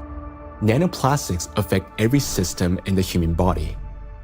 They act as a trigger, setting off a cascade of processes that lead to serious illnesses, all because of their electrical charge. Today, we know that nanoplastics play a significant role in the development of conditions that have become the leading causes of death worldwide. It may seem that the humanity has already faced its greatest threats: antibiotic resistance, autoimmune and neurodegenerative diseases, and cancer. Yet, there is something even more frightening than disease itself. Imagine living an ordinary life, feeling healthy, full of energy, going to gym, delivering a presentation, meeting friends. But then, a moment later, one suddenly dies. The body stops functioning as if someone has switched the lights off. Is there a link between MNPs and sudden death syndrome? Sudden adult death syndrome remains one of the most troubling and unexplained medical mysteries. A person may show no signs of illness, yet their life ends abruptly, leaving doctors and loved ones without an answer to the question, why? According to the World Health Organization, Sudden arrhythmic death claims about 5 million lives worldwide every year. In Europe and the US, it accounts for up to 20% of adult deaths from cardiovascular disease. Traditionally, the main causes have been hidden heart conditions, coronary artery disease, arrhythmia, cardiomyopathy. But in recent years, researchers' attention has increasingly been drawn to a new risk factor: exposure to micro and nanoplastics. In order to understand how nanoplastics can trigger processes that can lead to sudden death, let's recall what they can do. As we know, the most destructive property of nanoplastic is the electrostatic charge on its surface, which allows these particles to interfere with the transmission of electrical impulses between cells and distort the signals that coordinate the function of organs and the body as a whole. And because this same electrostatic charge can also disrupt mitochondrial function in every cell, leading to energy deficiency, inflammation, and ultimately cell death, the greatest danger arises in the most energy-consuming organs, the brain and the heart, where such disruptions can trigger sudden death syndrome. Our brain controls breathing and heart function through precise electrical impulses. If nanoplastic blocks or distorts these signals, the heart can cease to beat or breathing can stop. And this breakdown is not sudden. It results from a gradual accumulation of disruptions. That is, the signals from the brain's cardiovascular center become increasingly distorted and unstable, step by step, impairing the transmission of electrical impulses within the heart muscle. While this initially appears as arrhythmias, the heart beating too fast, too slowly, or irregularly, these malfunctions worsens and eventually reach a critical threshold, at which point the rhythm collapses and the heart stops. To those nearby, it may seem instantaneous, but in reality, the failure has been long developing over time. A similar process affects breathing. Signals from the brain's respiratory center, under the influence of nanoplastics' electrostatic charge, become progressively more erratic. After the critical threshold is crossed and the brain's commands can no longer get through, breathing stops entirely. In other words, sudden death is the final outcome of a gradual dysregulation of the heart and breathing, a process that silently progresses until it crosses a point of no return.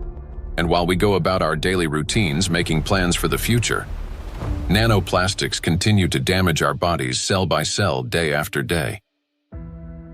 It is terrifying to realize how severely nanoplastics affect the human body.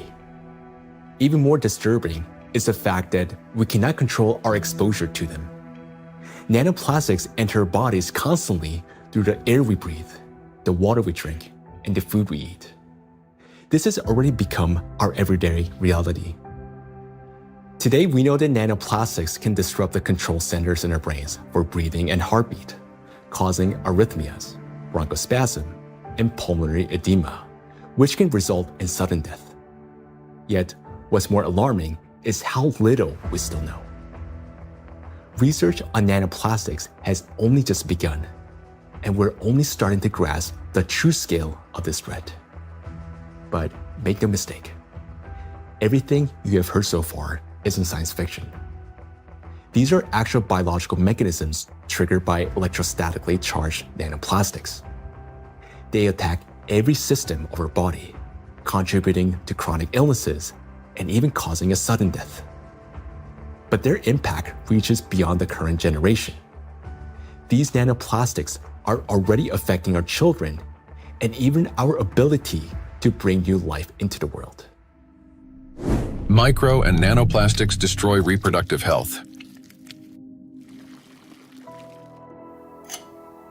Current scientific evidence strongly indicates that mitochondrial dysfunction may be a root cause of infertility in both men and women, as well as negatively affecting conception, pregnancy, and embryonic development. For men, Fertility depends on producing a sufficient number of healthy sperm cells that not only survive, but also possess adequate motility and the necessary energy to reach and fertilize an egg. That energy comes from mitochondria, which provides the ATP required for sperm movement. When mitochondrial function, however, is damaged or becomes unstable, sperm motility decreases, and even shape and structure of sperm cells can be altered, directly reducing the ability to conceive. From 1973 to 2018, the global sperm count in men declined by more than 60%. We have maybe here two important points if it comes to fertility, because it's not, it's the additives definitely, and we know that for quite some time that additives have endocrine disrupting or may have endocrine disrupting properties, and that can influence the fertility, but also they can be part of the particles themselves, because the particles, you know, in many ways can have already added these endocrine disruptors, or they can also have them as the corona, so they can integrate them into the surface of the particles and then enter the body via the particles as a Trojan horse, basically. So you can have both ways. In studies conducted by Chinese scientists, microplastic was found in every semen sample. Its impact on sperm cells is both rapid and destructive. Within just 30 minutes of exposure, mitochondrial function is disrupted and DNA damage begins. This reduces sperm viability and makes conception nearly impossible. Animal studies have shown that micro and nanoplastics can accumulate in the testes, cause testosterone deficiency, and impair spermatogenesis. Micro and nanoplastics disrupt erectile function.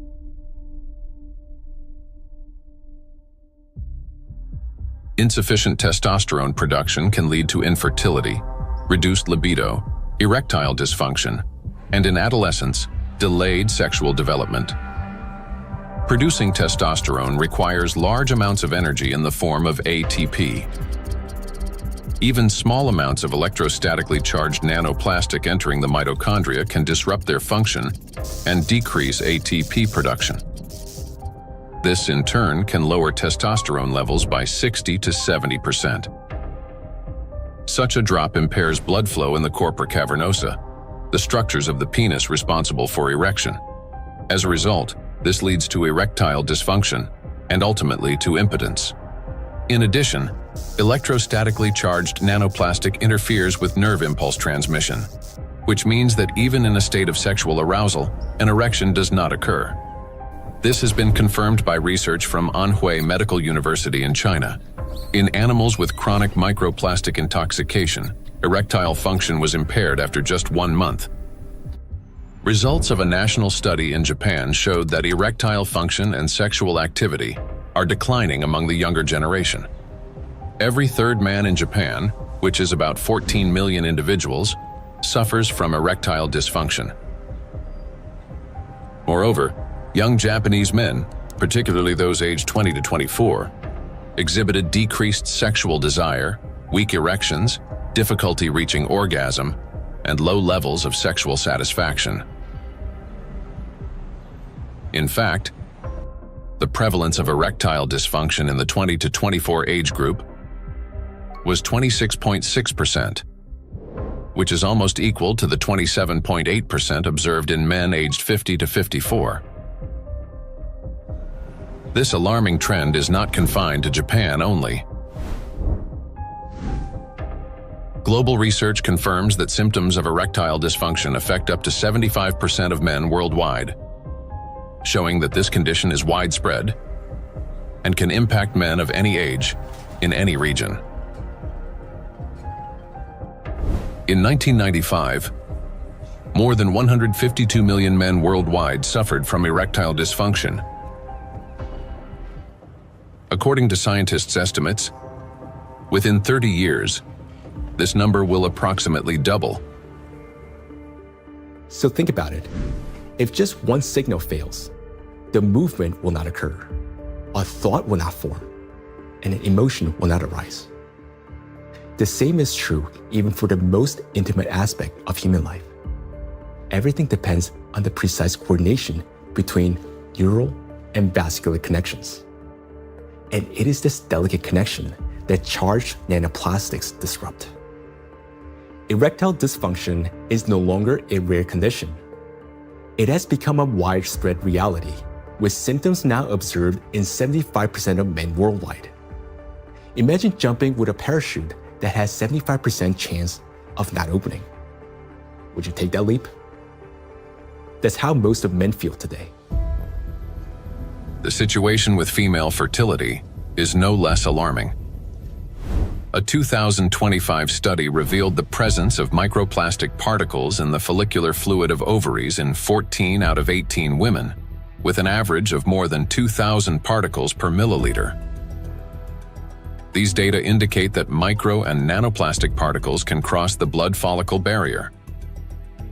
After entering the ovaries, micro and nanoplastic particles affect the egg cell and disrupt key mechanisms essential to the health of the female reproductive system.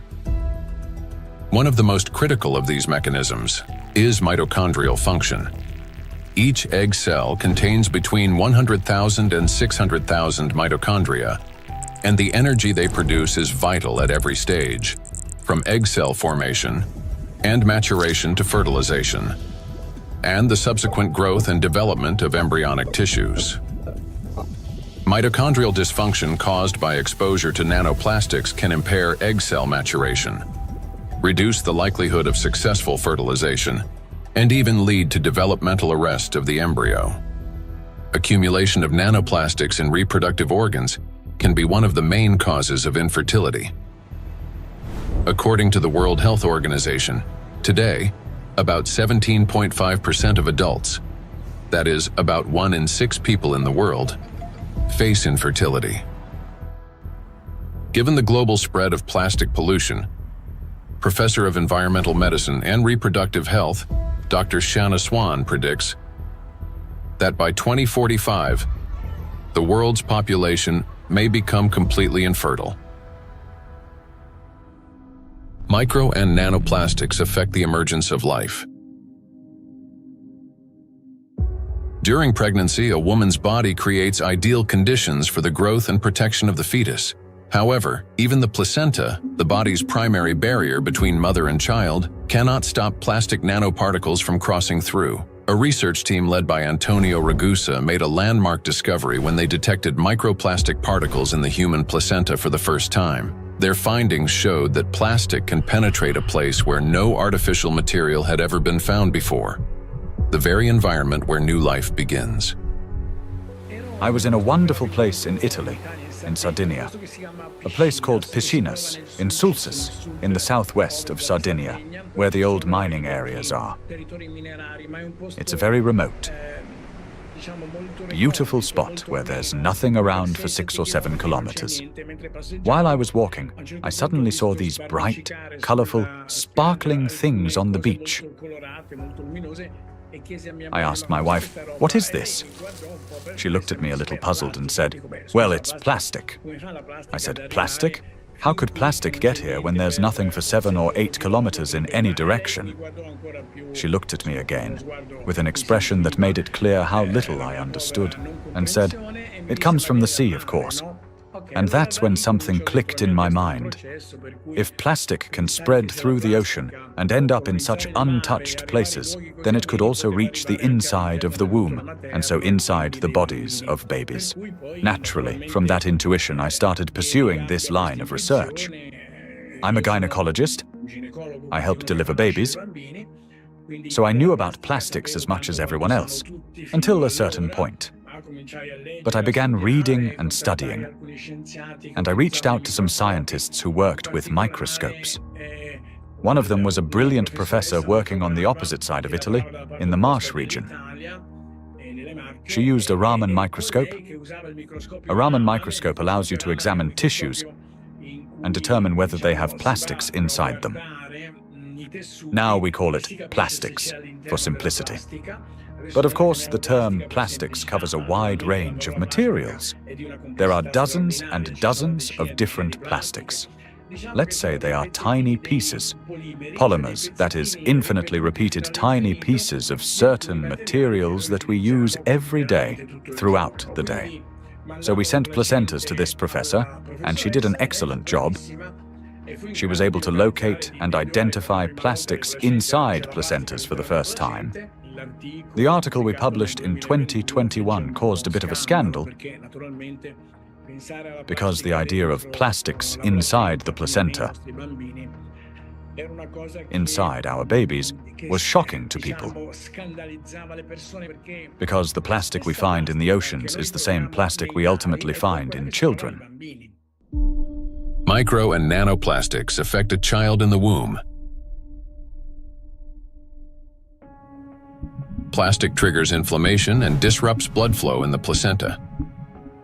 This means the fetus receives less oxygen and fewer nutrients, increasing the risk of intrauterine growth restriction, hypoxia, and preterm birth. The more plastic there is in the placenta, the more likely it is that babies, unfortunately, are born prematurely. And these babies also tend to be smaller compared to those with lower levels of plastic exposure. We have to recognize that premature birth is the main problem facing humans today. In Italy, it's about 7%. In the United States, where the healthcare system is clearly less effective than Italy's, 12% of babies are born prematurely. So, in this sense, an increase in this number would mean an even greater burden for humanity, biologically, for families, and for everyone involved, and of course, economically, for those who care about costs. We know that these particles can be taken up by these particles going through the placenta and then being found in the embryo, and therefore indicating that already in very early life we have an exposure also to the embryo. The electrostatic charge carried by nanoplastics is especially dangerous in embryonic tissues, where even minor disruptions can lead to developmental abnormalities. In other words, nanoplastics begin harming the child's body even at the very earliest stages of its formation. Over the past 2 decades, physicians have documented an alarming increase in congenital birth defects. For instance, Chinese researchers have found that in China, the rate of such defects has nearly tripled. Similar trends have been observed in other countries. One of the fastest-growing congenital abnormalities in newborns is gastroschisis, a defect of the anterior abdominal wall in which loops of the intestine and sometimes other organs protrude through an opening in the abdominal cavity. The prevalence of this defect has increased over the past 3 decades. For instance, in the United States between 1995 and 2012, the percentage increase in gastroschisis ranged from 68% to 263%. An increasing number of children are also being born with hypospadias, a condition in which the urethral opening in boys is located in an abnormal position. In the United States, the incidence of hypospadias has risen by approximately 17% over the past 20 years. A recent growing number of cases involving congenital heart defects, Down syndrome, and other developmental anomalies have also been reported. Impact of micro and nanoplastics on children after birth. After birth, children continue to be exposed to micro and nanoplastic particles. Plastic baby bottles, food packaging, and toys are all sources of contamination. When a baby bottle containing warm water is shaken, up to 16 million microplastic particles per liter can be released. Hot water and sterilization further accelerate this process. As a result, infants are exposed daily to millions of microplastic particles and trillions of nanoplastics. Scientists have even detected microplastic in human breast milk. Research has shown that nearly 40% of breast milk samples, one of the most essential sources of infant nutrition, already contain hazardous plastic microparticles. Due to their higher metabolic rate and breathing frequency, children take in more air, water, and food per unit of body weight than adults. Consequently, at the same level of environmental contamination, their bodies absorb higher doses of microplastic. Moreover, the protective barriers in a child's body are not yet fully developed. This means plastic particles can penetrate tissues more easily and accumulate at higher concentrations. For example, in children under 2 years of age, the ethmoid bone is not yet fully formed, and its openings are wider, allowing plastic particles to pass more easily through the olfactory nerves directly into the brain. Plastic is an infiltrator, and it's mainly children who are affected by it. In our scientific article that drew a lot of attention and was widely cited, we called them cyborg babies, meaning babies who are made of organic material, but also inorganic material like plastic. These babies are smaller. They generally have smaller brains, and very few end up with lower levels of plastic in their bodies. They're not completely free of it, since plastic is everywhere, but with lower levels of plastic. Because of the electrostatic charge of micro and nanoplastic particles, as well as the presence of bisphenols and phthalates, the endocrine and reproductive systems of children are particularly vulnerable. These substances interfere with the formation and development of the reproductive organs, potentially leading to infertility later in life. Given scientific projections that by 2045 humanity could face widespread infertility, children born after 2020 may have a high likelihood of being unable to conceive their own offspring. I have 2 little daughters, and for me personally, everything we have just heard is terrifying. The truth is that we still don't fully understand the catastrophic consequences of our children being exposed to micro nanoplastics. Or, as Dr. Ragusa put it, they have become cyborg children.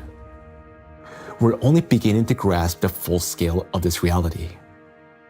And it is truly heartbreaking to look at small children and realize that they may never be able to have children of their own. Not to mention that their lives are already at risk today. The immune system is also at risk.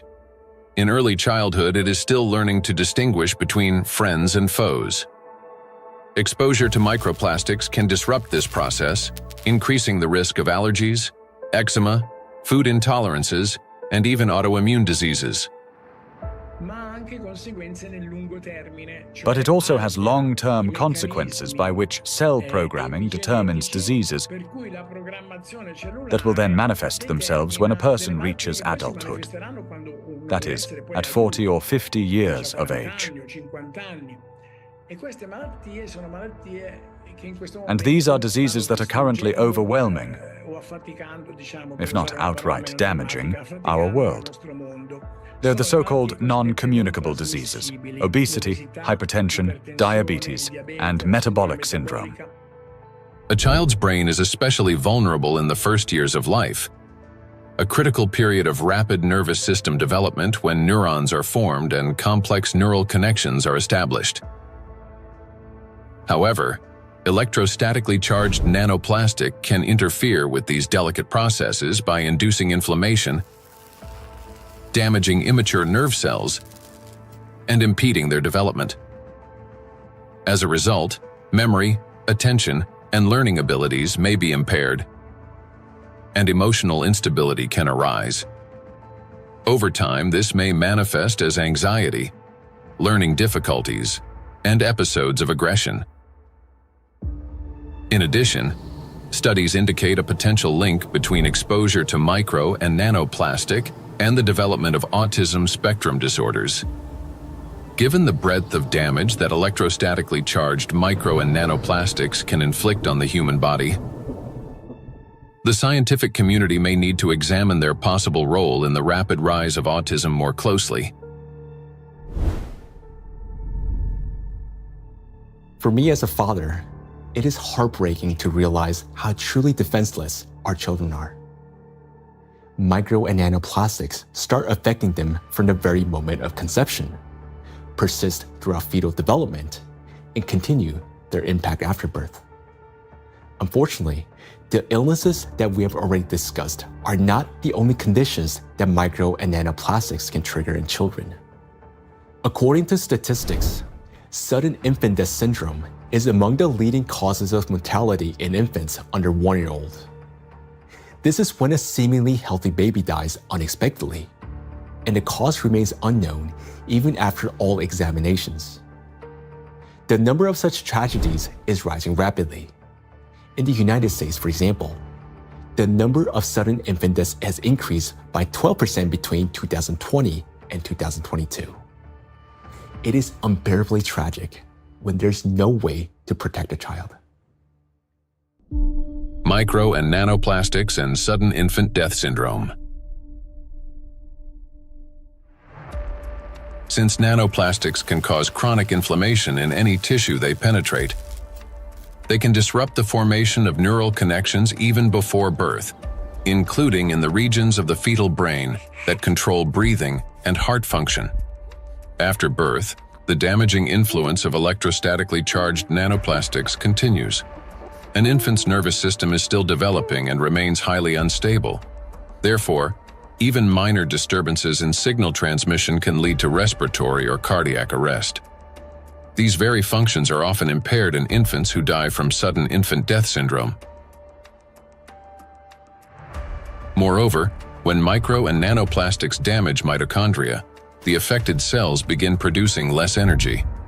To compensate for this deficit, they increase the number of copies of mitochondrial DNA and expand their population of mitochondria.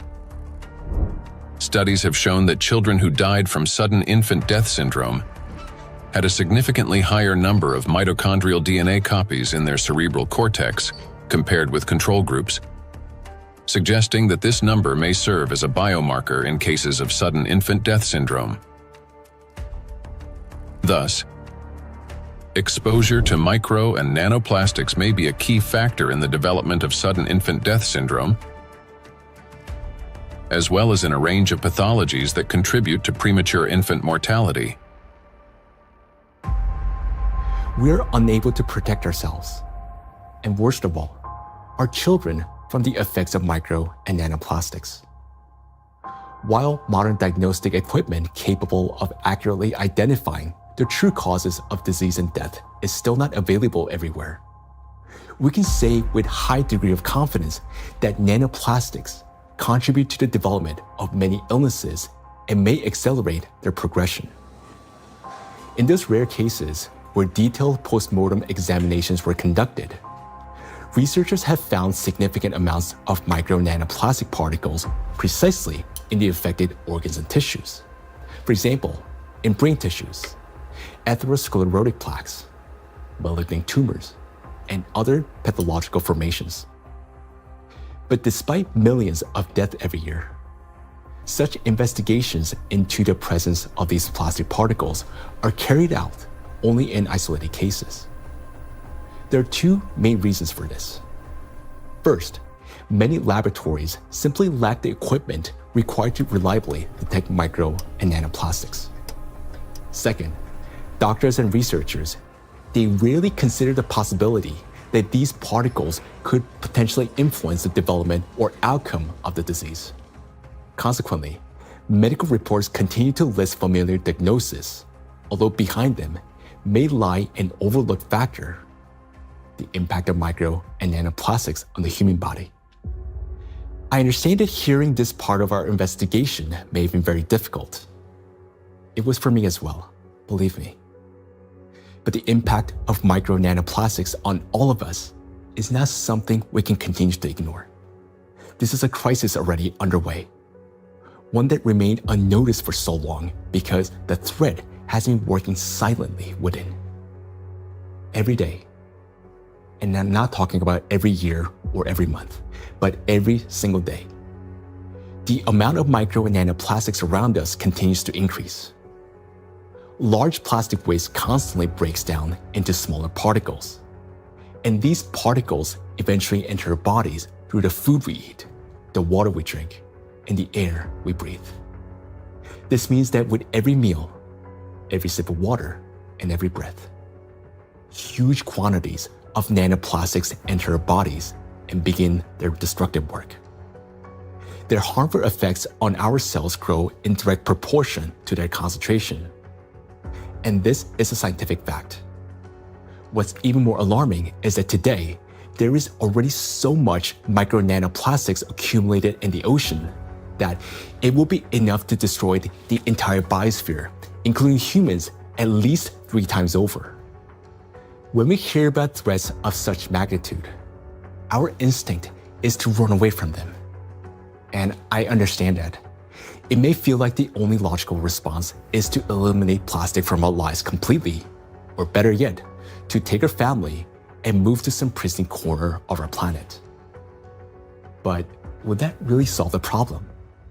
In fact, where could we possibly go to escape micro and nanoplastics? Finding solutions.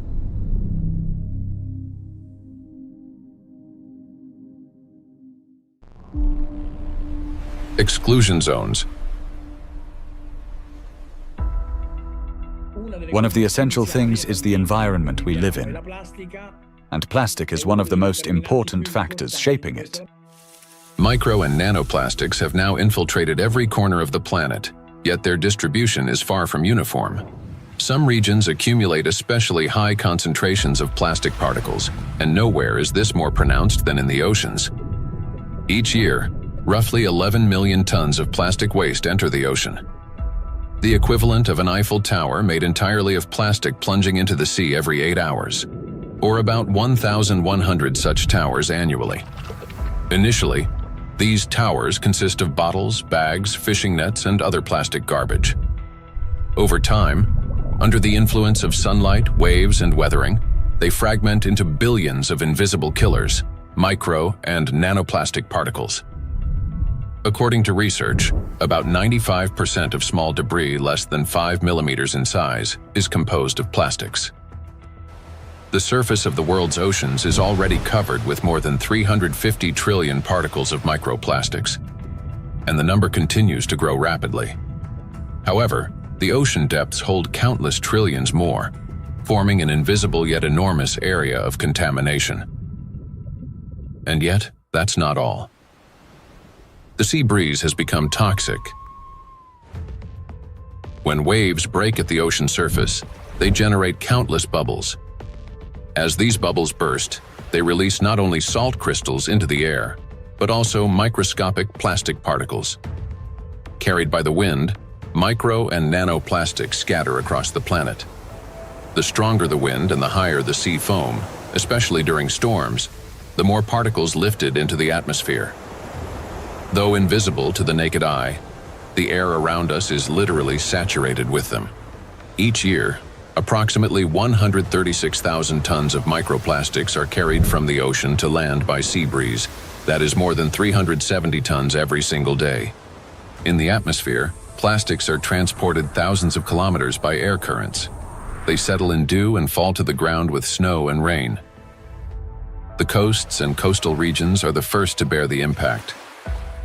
When people go to this seashore, for holiday, for swimming, to receive some sunlight, they always send me pictures of microplastics because all the seaside are full of microplastics.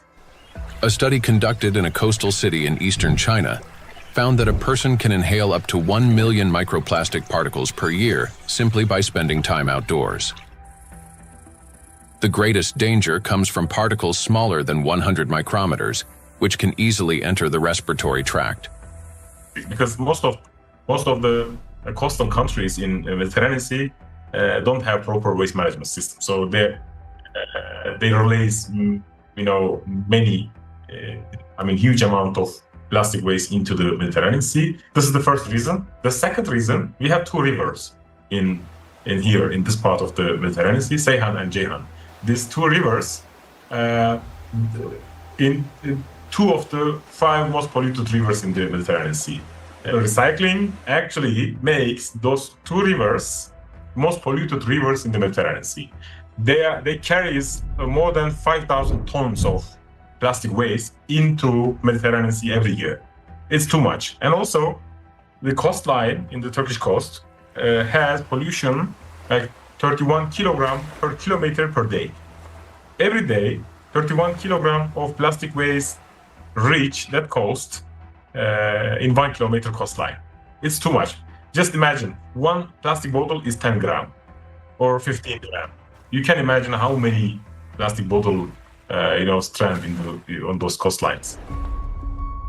Dr. Sarju Ganatra is a cardiac oncologist and director of the Cardiac Oncology Program at Lehigh Hospital and Medical Center. He leads research at the intersection of cardiovascular medicine, oncology, and environmental sustainability.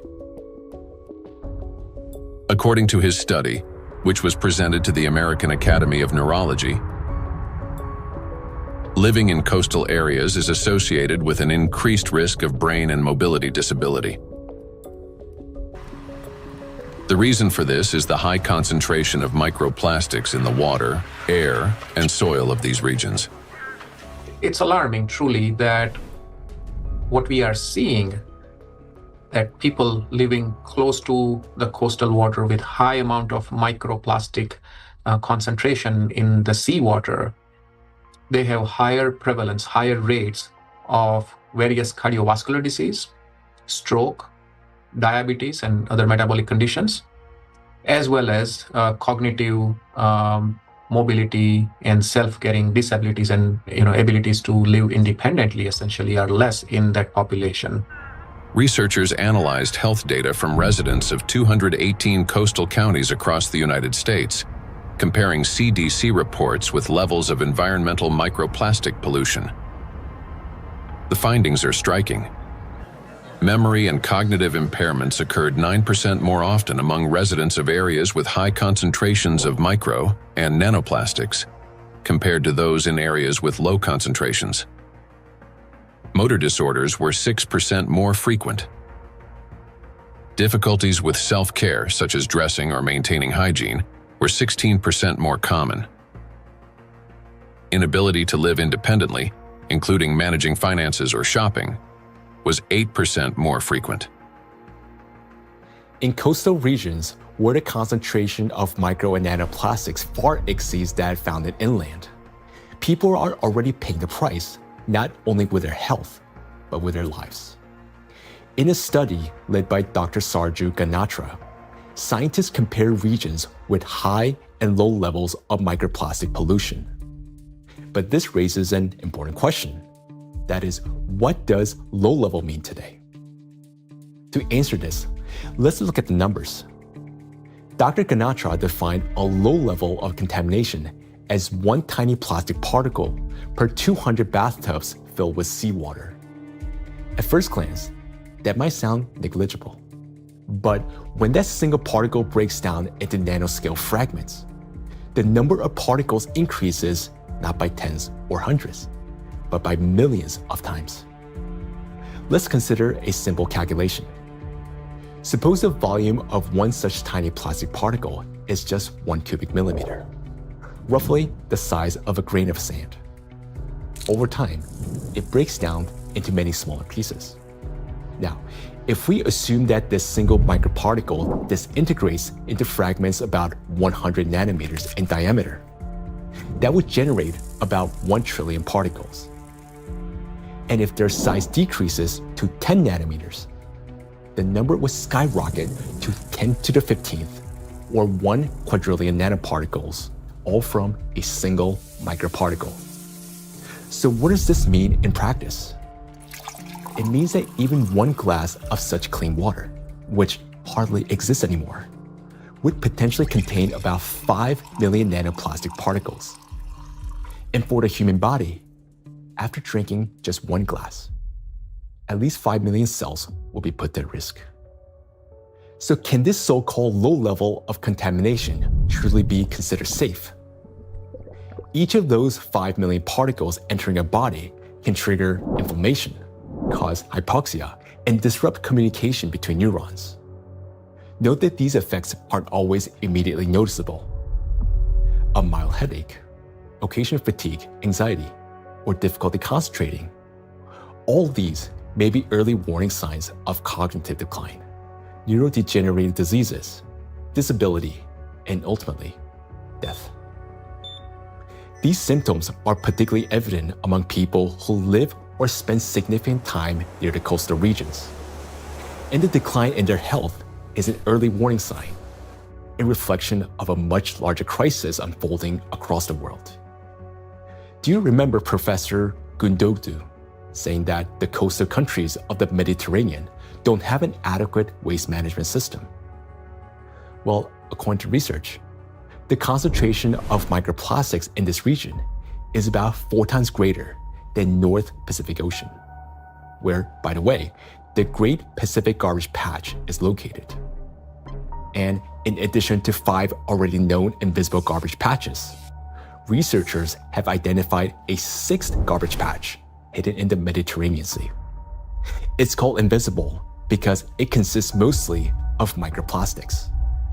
And unlike other oceanic garbage patches, which are at least far away from the densely populated coastline, this one is surrounded by 21 countries. It's a home to nearly 500 million people. We can say that this is the most dangerous garbage patch of the planet, because here, the plastic has already broken down into small sizes that are dangerous for life. Everyone living in the Mediterranean is constantly breathing air with an extremely high concentration of micro-nanoplastics.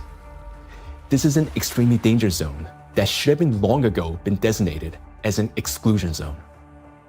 Now, recall the battery example and imagine how many charged particles are present and how much energy is concentrated there. That's why the Mediterranean Sea is warming faster than the rest of the world's oceans. This is very serious because Mediterranean plays a key role in shaping the climate of Europe and the Mediterranean countries. It affects the weather patterns, rainfall distribution, and even the ecosystems of the entire region. It is precisely this extreme warming here, driven by micro and nanoplastics, that is intensifying the climate anomalies, extreme weather events, and even natural disasters throughout the Mediterranean. Meanwhile, the amount of micro and nanoplastics continue to rise with every passing minute. And what worries me personally is that people do not know this and continue traveling to these regions, often with their children, thinking that they're going there to rest and recharge, when in reality, they're entering a zone of extreme danger. So the things that once symbolized health, freedom, and luxury, a yacht on an open water, a villa by the sea, or even a private island in the ocean, they're now slowly turning into exclusion zones.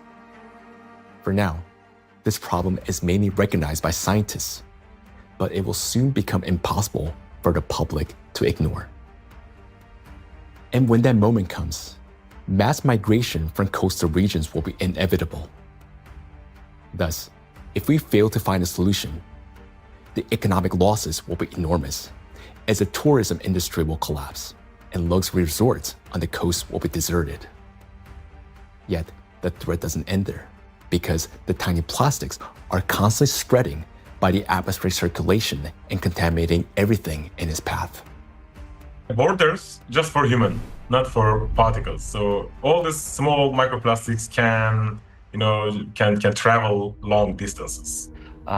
We have done experiments on the samples in Siberia, on samples in the north and south and polar regions, and we found in many of those we found nanoplastics. So most of the areas that are considered pristine are at least episodically polluted by nanoplastics via air. We measure around 20 nanograms per cubic meter of air on average. And this is pristine and clean air, and you think it is nothing here, but it's actually almost always something. Today, forests are also at risk of becoming exclusion zones, as they've already turned into massive reservoirs of micro and nanoplastics. I understand that our instinct, especially as parents, is to search for cleaner and safer places like coastlines and forests where the air feels fresher.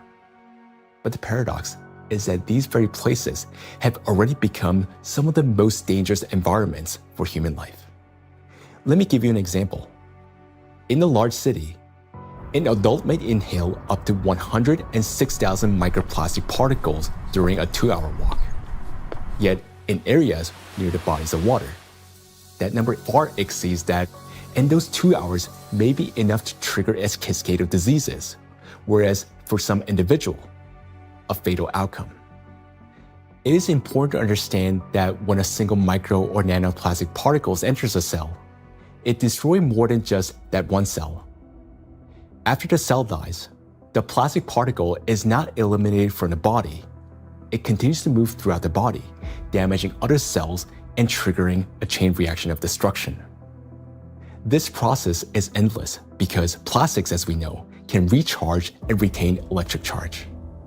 The more microplastics enter a body, the faster this destruction spreads cell after cell, organ after organ.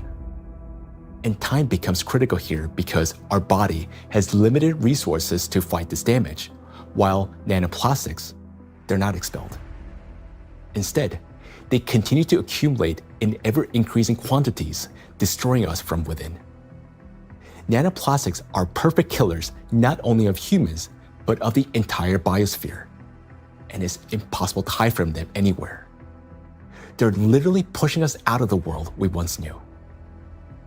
Micro nanoplastics are already affecting our planet as well as the climate. And moreover, they're intensifying already devastating natural disasters and contributing to the worsening geodynamic crisis. Climate and plastic in a single cycle of destruction. The world ocean is the largest system of our planet. It regulates climate and serves as the main source of oxygen. The ocean and the atmosphere form a single, interconnected climate system. Water has a remarkable ability to absorb and store immense amounts of heat, increasing its temperature only gradually. The accumulated heat is then evenly redistributed across the planet and transferred to the atmosphere. This property of the ocean to efficiently dissipate heat from the Earth's interior protects the planet from extreme temperature swings and helps stabilize the climate. But massive contamination of the oceans with micro and nanoplastics is disrupting this finely tuned mechanism. Electrostatically charged plastic particles bind water molecules, forming hydrate shells around themselves. This alters the physical and chemical properties of ocean waters. This has already reduced its thermal conductivity and created pockets of overheated zones where heat can no longer dissipate. Consequently, overall ocean warming is accelerating. This topic is explored in greater detail in the documentary Anthropogenic Factor in the Ocean's Demise. Excessive ocean heating, in turn, increases evaporation and disrupts atmospheric circulation. As a result, both the temperature and humidity of the atmosphere rise. Electrostatically charged nanoplastic particles act as condensation nuclei, causing moisture droplets to freeze at lower altitudes and at higher temperatures, 4 to 10 degrees Celsius. This accelerates cloud formation and contributes to abnormal weather events, large hail, extreme downpours, and disruptions of the hydrological cycle. Charged plastic particles are already influencing weather formation, affecting flight safety, cloud development, and even where and how the precipitation occurs. In other words, microplastic has already become a driver of climate instability. We know what particles doing in the air, they produce clouds. If we have a particle in the air, the water vapor sits on these particles and forming clouds. So therefore, we want to understand how much nanoparticles influence the formation of clouds. And therefore, of course, in the alpine region, it can trigger the cloud formation and so also thunderstorm or extreme weather events. When you have a big storm event, many micro and nanoplastics get released from the environment when they have been trapped in the soil, in the riverbeds, on their surfaces and things like that, and get mobilized in the air. So you then after storm, you have even more pollution. This process sustains itself, creating a feedback loop. Ocean warming increases water evaporation. Even more nanoplastic rises into the air with the vapor, and even more energy accumulates in the atmosphere, further heating the ocean. According to data, every degree of warming increases air humidity by 7%, and lightning frequency by at least 12%. Thus, more heat, more moisture, more plastic in the air, more lightning, and the cycle continues endlessly. Observed trends indicate that this energy buildup is accelerating exponentially. And with each passing year, climate anomalies are becoming more distinct and more destructive. We are seeing the hottest summer in Europe after having a record-breaking summer last year. Similarly, here in the northeast of US, we are seeing record-breaking temperature. Every year for last 2-3 years, we are saying, oh, this is the hottest day. And then the next year comes and there is a new hottest day. The nighttime temperature in Southeast Asia is not dipping at all in many places and kind of trapping the heat. So our body is not getting even that relief at nighttime. There is increase in air pollution. There is increase in all sorts of chemical pollution. And so if we think about this holistically, it's a huge impact on the planetary health. And I think this is a reminder that we are part of the planetary system. We belong to it. We are not separate from it. And until we think holistically, I think, we'll define one issue, we'll define one threshold, we'll continue to go after that, maybe even solve it scientifically. But until we think holistically and act holistically as a community, as a society, I think we are in trouble. We have reached a critical point where it's no longer possible to solve the climate crisis without simultaneously addressing the plastic pollution, and vice versa. The two are interconnected, each reinforcing the other. And as we continue to study this issue, the picture becomes even more alarming because we're now beginning to understand what is truly happening. I am. Both for myself and my family, but also for the future generations. There was a time where I thought that, the climate change is real, of course, but this is for future generations to be affected by, and I was still equally concerned. But in no time, and I would say in less than 5 to 10 years, we started from that mindset and time frame. Within 5 to 10 years, we started feeling it. Getting impacted by it in our day-to-day life. And so it's more concerning than ever before, and the timeline, which was predicted previously, has shortened exponentially. The impact we are seeing on a global climate, from ambient air to the thinning of the Arctic ice, and it's not linear model, right? I mean, the physics is gonna play out. The thinner the ice, it's gonna take much less amount of time to melt it, even the same volume, in a much shorter period of time. So I think these timelines are really concerning, and I am afraid, yes. Indeed, many signs indicate that our planet's energy balance has been disrupted, and natural processes are intensifying exponentially. Consequently, we may have less and less time to respond, and nanoplastics are playing a key role in this acceleration. In the past, excess heat from the Earth's interior was removed gradually, step by step, yet effectively. It was first partially absorbed by the oceans, and then transferred into the atmosphere, and then finally released into the space. This sequential process prevented excess energy from accumulating within the Earth's interior or the atmosphere, allowing the planet to cool and reduce the thermal load on the inner layers. But today, this natural mechanism has been disrupted. Nanoplastics no longer merely affect the climate, but they also exacerbate the geodynamic crisis and intensify natural disasters by obstructing the release of heat from our planet's interior. The role of micro nanoplastics in this process is described in detail in the report on the progression of climate catastrophes on Earth and their catastrophic consequences. So our entire planet is contaminated with micro and nanoplastics, and we have nowhere to escape to. These particles are in us, in our children, disrupting and destroying more and more cells in our bodies. This is why confronting plastic pollution is no longer optional. It is essential for our survival.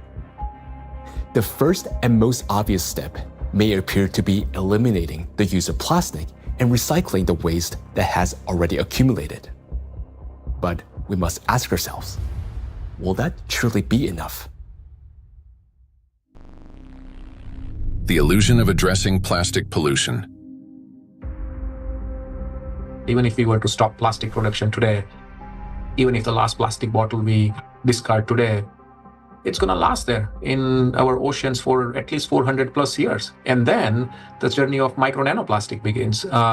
And so we have a poster in our cafeteria where we say that, you may not see your grandkids or great-great-great-grandkids, but I will, saying the plastic bottle. And I think that's true. If we look at the scale of plastic pollution in the oceans, it becomes clear that a complete cleanup can take millennia.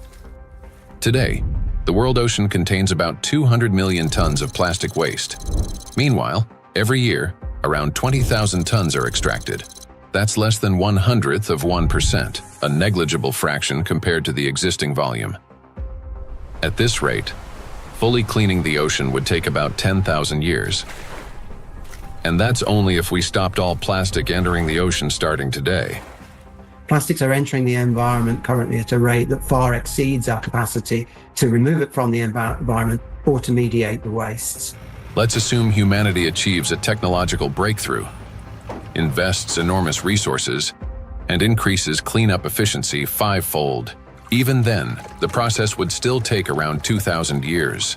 In reality, we cannot cope even with the current annual influx of pollution, let alone eliminate the consequences of what has been accumulating for decades. Not only are we unable to remove all the plastic that has built up in the biosphere, but attempting to do so could also endanger living organisms. There are some initiatives, they are trying to collect the waste, accumulate that garbage patches, that locations. They are also collecting nullstone, the organisms living just the 15 centimeter of the first layer of top ocean. So those organisms, using that, those artificial material as a, hunting ground, nesting ground, feeding ground, or they are laying egg on those plastics. So when you remove all these plastics, you also remove all those organisms. So because removal itself also another problem. So once plastics get in the environment, there is no proper and harmless way of removing these plastics from those environments.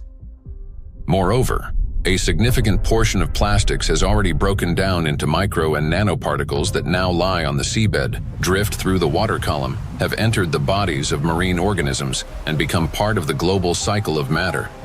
These particles cannot be captured with nets or collected manually. This means that simple mechanical removal of plastics from the environment, even under the most optimistic scenario, will not solve the problem. We are no longer dealing with debris that can simply be picked up, but with nanoparticles carrying an electrostatic charge. This nanomaterial has already become embedded in every living thing on the planet. And even if we succeeded in removing every plastic bottle and every wrapper from the ocean, one question would still remain. What happens next? We still do not have a safe method for disposing of the mountains of plastic waste we would collect. There's mismanaged waste on land all around the planet in informal dump sites. Some waste has been incinerated, some of it commercially in incinerators that may or may not have appropriate screens and filters to collect associated chemicals that might be released. But of course, a lot is burnt in open burning scenarios in countries that are not wealthy enough to own the appropriate waste management facilities to deal with the plastic waste that is exported to them by other nations. And then some of it, of course, will have gone into so-called recognized waste management systems, but which might include burying it beneath the ground in landfill, where, of course, it could return to present problems in the future, or indeed incinerating it in commercial incinerators. But depending on the quality of incinerator, of course, there's concerns about the emissions from those incinerators. Burning plastics, whether in backyard fires or industrial incinerators, does not solve the problem. It merely transforms them into a more dangerous form. When heated or burned, large plastic items break down into micro and nanoplastics that disperse into the air, settle onto surfaces, and enter water and soil with precipitation. The apparent disappearance of plastic in flames is an illusion. Burning simply accelerates the fragmentation of plastic into the tiniest particles many times over, into the very micro and nanoplastics that pose the greatest danger to human health. And it is precisely these electrostatically charged particles that can penetrate deep into the body, including the brain and other cells, where they trigger a wide range of diseases. When you put plastic in a recycling facility, at first they will shred big plastic to generate flakes and small pieces of plastics, and then during that shredding, they also use for washing. They have to wash to remove some unwanted material on plastics. During that washing, material lose the huge percentage of the total mass. So those lost material will go to the wastewater stream. Recycling activities, practices, feeding microplastic pollution in the waterways. A simple and regular recycling facility can generate billions microplastics and then release into the either wastewater stream or waterway. And unfortunately, what I see with some of the things that are claimed to be a solution is that they're not necessarily properly tried or tested before they're put into the market, and there may then be potential for unintended consequences. Pyrolysis. At first glance, it looks like a technological miracle. We take plastic waste, heat it to 800 degrees Celsius without oxygen, and obtain fuel. Instead of piles of garbage, we get gas, liquid, and a small carbon residue. Sounds promising, doesn't it? But this technology has a flip side, an invisible and far more dangerous one. During high-temperature decomposition, plastic does not simply disappear.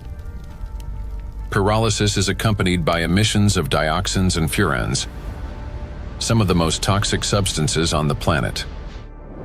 They are carcinogenic, disrupt the endocrine system, and can accumulate in human tissues.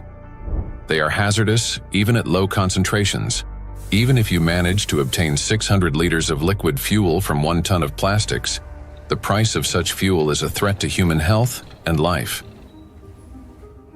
By relying on such disposal methods, we're only accelerating the transformation of plastics into an invisible, yet far more dangerous form.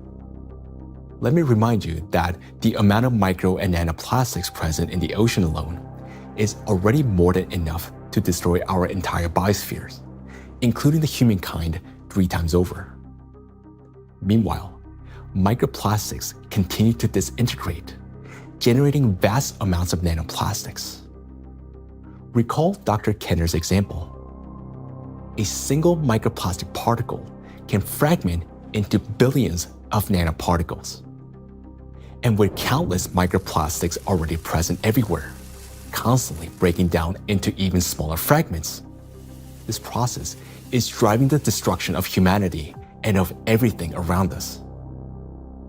Today, many people have started turning this crisis into a business, inventing all sorts of methods that supposedly remove microplastic from the body. And people are willing to pay large sums for these treatments.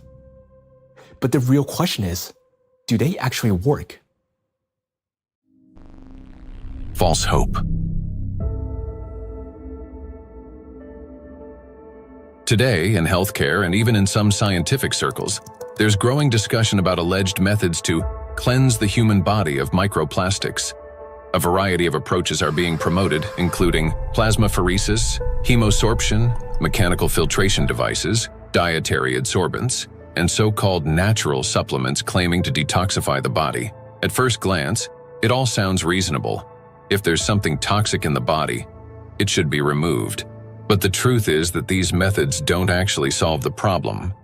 I don't think any scientifically proven techniques exist to filter out the micro nanoplastic from the blood. It gets deposited in the organs themselves, which is not really something you can filter out by sending the blood to some filtration machine. Nanoplastics have already penetrated inside human cells. They are not just circulating in the bloodstream like an unwelcome guest you can simply escort out. They have become part of the body's internal environment. Yes, we can cleanse the blood with sorbents or filter plasma.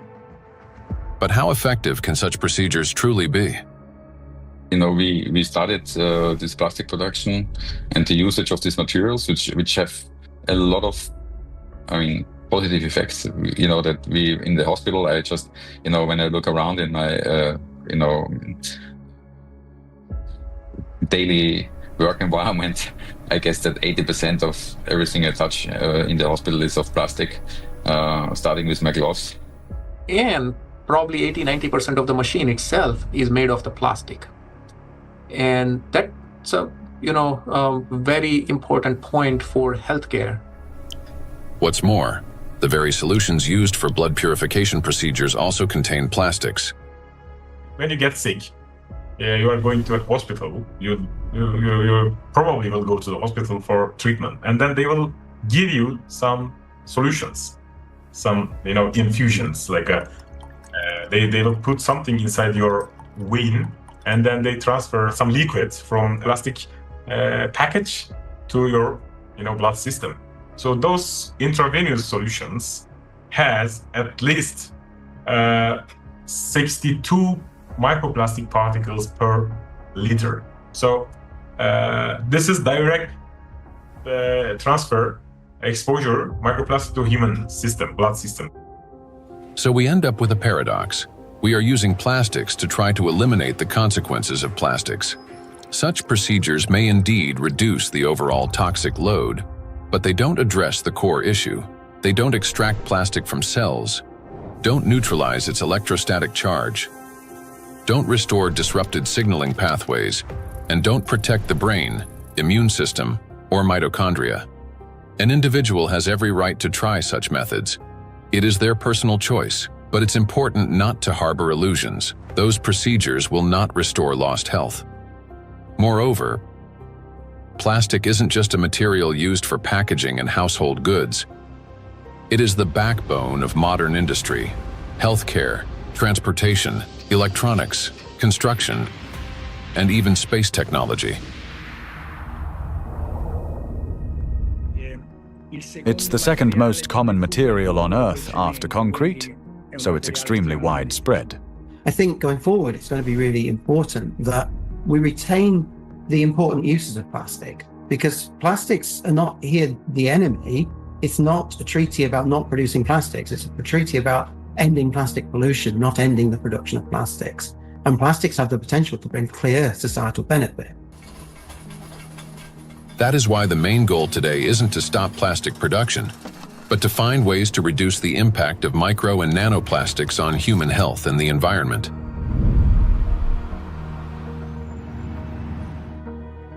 Creating false hope is extremely dangerous. It arises from a misunderstanding of reality and from basic ignorance.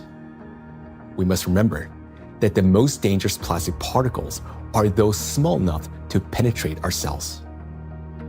And once micro and nanoplastics enter our cells, they cannot be filtered out or removed.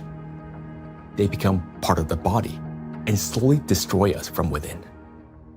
The most serious problem is that we have no control over how much of this material enters us. Nanoplastics can even penetrate the skin, for example, when we swim in the sea or lie in the sun. And what can we do about nanoplastics that, once inhaled, travel directly to the brain and begin destroying neurons? Nanoplastics are among the most dangerous substances for the biosphere and for all life, including humanity. Yet, abandoning plastics altogether will be senseless because doing so would cause enormous global losses.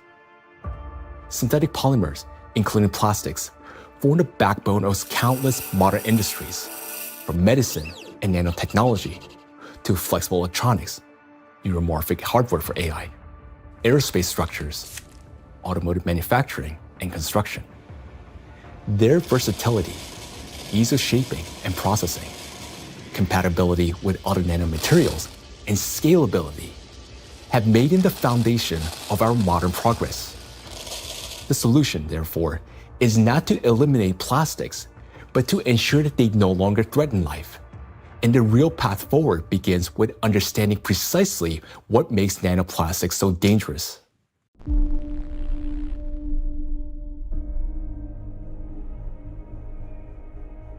Now, we already know that electrostatic charge is the basis for their destructive power. It is this charge that allows plastic particles to cling to membranes, cross biological barriers, including the brain, bind to proteins, and interfere with genetic processes. The charge transforms plastic from something inert into a tiny, yet powerful destructive force within the biosphere and humankind. Understanding this, the scientific group of ALLATRA was the first to propose a strategic direction, that is, to deprive nanoplastics of their ability to accumulate and retain electric charge. Note that countless nanoparticles exist around us, yet most do not penetrate or destroy our cells. Only plastics do because of their electret-like behavior. Thus, if we can eliminate this property, then we can turn micro-nanoplastics into inert and harmless particles that no longer pose danger to us or to the biosphere. Now, how did the scientific group of ALLATRA come to understand this and become the first to propose a solution? The answer goes back many years and to the work of Dr. Igor Danilov, a vertebrologist and researcher who spent many years studying spinal diseases. Over 20 years ago, he was actively engaged in scientific research focused on investigating degenerative processes in intervertebral discs. His work included a comprehensive experimental and clinical study to understand morphological and biochemical changes occurring in the nucleus pulposus, intercellular substance, and cartilaginous tissue of intervertebral discs. While studying cellular processes, Dr. Danilov focused on immune regulation and pathological reactions that could trigger cell degeneration. He noted that mitochondrial dysfunction was one of the main drivers of these changes, and this insight became the starting point for investigating what might be disrupting cellular function. Dr. Danilov frequently visited specialized laboratories, and in the course of detailed analyses, he found foreign particles inside the cells, which he later identified as plastic. This discovery became a key moment in his research, as he began to analyze possible mechanisms by which plastics affect cells. Through his investigations, Igor Danilov determined that the negative impact of tiny plastic particles on cells stems precisely due to the damage they cause to mitochondria. This conclusion was based on observations that cells containing these tiny plastic particles showed clear signs of mitochondrial dysfunction, which in turn exacerbated degenerative processes. Here, Igor Danilov suggested that the ability of plastic particles to penetrate cells may be due to their electret-like behavior. That is, the ability to accumulate and retain electrostatic charge, which allows them to form a biological shell around themselves. This property enables the plastic particles to enter cells easily, avoid detection by the immune system, cross protective biological barriers, including the blood-brain barrier, disrupt normal cell function, and provoke degeneration and cell death. On this basis, Igor Danilov proposed that to neutralize these tiny plastic particles, we must deprive them of their ability to accumulate and retain charge. He shared his findings and projections about the harmful effects of tiny plastic particles with his colleagues from various medical fields, including surgeons, oncologists, cytologists, pathologists, and geneticists, as well as with biologists and chemists. Soon after, these specialists confirmed his alarming observation that these plastic particles do accumulate in critical organs in the body, such as the brain, heart, intestines, endocrine, and reproductive organs, where their presence can disrupt organ function and destroy our health. Igor Danilov's predictions were deeply concerning, especially in light of global trends, the rising production of plastics and the growing accumulation of plastic waste in oceans and ecosystems. Thus, More than 20 years ago, the scientific group of ALLATRA realized that micro and nanoplastics pose a serious threat not only to humans, but the entire biosphere. And each year, the number of these particles continues to grow, worsening the situation amid accelerating climate and geodynamic changes on the planet. The implications are far-reaching. If we can eliminate the charge from micro nanoplastics, we will not only eliminate their destructive impact on human health, but also remove the excess energy accumulating in the biosphere, the energy that currently fuels the geodynamic crisis and intensifies natural disasters. Thus, plastic would no longer act as a destabilizing factor, and many planetary threats could be mitigated at once if we can find a way to deprive nanoplastic of their ability to accumulate and retain charge. The question is, how can we achieve this? Well, let's be honest. This task is extremely difficult.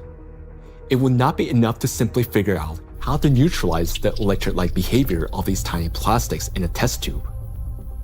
We must learn how to achieve this for every micro and nanoplastic particles already present in the biosphere, including those inside the human body, and do so without harming people or nature. Given the unprecedented scale of this challenge, solving it will require collaboration among experts across many disciplines: biophysics, nanotechnology, molecular toxicology, material science, and medicine.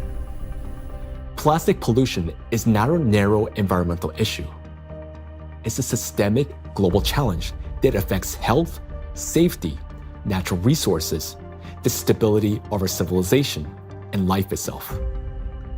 20 years ago, the scientific group of ALLATRA already recognized the danger of micro and nanoplastics and identified the underlying principle of how they could be neutralized.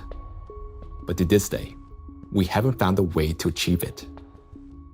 That is why ALLATRA calls for unification of the world's scientific potential, a message that is unfortunately often misunderstood. Uniting scientists doesn't mean locking them all in one giant laboratory until they find a solution. Rather, it means fostering open international collaboration where experts from different fields freely share knowledge and work together toward a common goal. It's about aligning research methods, promoting open data exchange, developing compatible monitoring tools, and making coordinated policy decisions. The scientific community has already proven that such collaboration is possible when humanity unites around a common goal. Consider the Human Genome Project. Hundreds of institutions across dozens of countries, operating under unified data standards, achieved a breakthrough that transformed the course of science and medicine. In the same way, addressing the plastic crisis will require global cooperation, a collective effort to protect both ourselves and our planet. The ALLATRA International Public Movement actively supports the initiative of Pope Francis, Laudato Si, which seeks to raise the awareness of the importance of protecting our common home, the planet Earth. It is very important to emphasize that Laudato Si is far more than just a call to care for nature. It is a practical and scientifically grounded guide, a roadmap for transforming our world and creating a better world for future generations. The encyclical provides a clear direction toward a sustainable future, uniting ecology, climate justice, and humanity's shared responsibility for protecting our common home. The ALLATRA movement, fully embracing these principles, views Laudato Si as a powerful catalyst for global cooperation in addressing environmental and social challenges, and preserving the delicate balance of our planet. Cardinal Peter Turkson, the Chancellor of the Pontifical Academy of Sciences, is widely recognized for his dedicated work in ecology and social justice. Thanks to his educational efforts and tireless advocacy, the encyclical is widely disseminated worldwide as a practical guide for safeguarding our planet. It is a great honor for us to introduce Cardinal Peter Turkson, who will speak about the efforts being made to promote the encyclical Laudato Si and to put its principles into practice. So, question is, how can we get Laudato Si to be widely read? Of course, it's a book that is there. I have presented it at the United Nations. I presented it at UNESCO in Paris. I presented it at Davos World Economic Forum. So I've talked about Laudato Si in several environments. I've also had a chance to present it even in university groups. Ohio State was the first group that wanted to hear about Laudato Si. And since then, I've been in Dayton, I've been in San Diego. And therefore, to get Laudato Si well known, we decided to create what we call Laudato Si Action Platform, which identified, in fact, 7 actors of Laudato Si. So churches means churches, mosques, synagogue, all places of worship, places of studies, basic university type of studies, educational centers, offices and factories. So we identified these 7 groups and say, okay, follow a team for 7 years and see what you get. Okay, all of that was to popularize the content of the encyclical Laudato Si and to encourage and enable people to put it into action or practice. So it's not just something written, but something that's actionable. And 10 years now, okay, this is 2025. Laudato Si was published in 2015. It's difficult to identify or talk about places we still have not heard of it. Personally, and from the point of view of our force, we've had occasion to kind of talk about this to different audiences and constituencies, but I still would not say that because of that it's known worldwide and by everybody and for everybody. We've tried our best and we'll continue to talk about it. And Pope Francis, to give this a big push, decided to create what they call Borgo Laudato Si.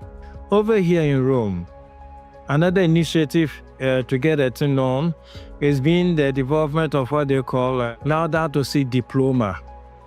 There are various initiatives trying to do this. And the moment we get this established in universities, it attracts a lot of young people. And so, it becomes an occasion to spread knowledge of Laudato Si words.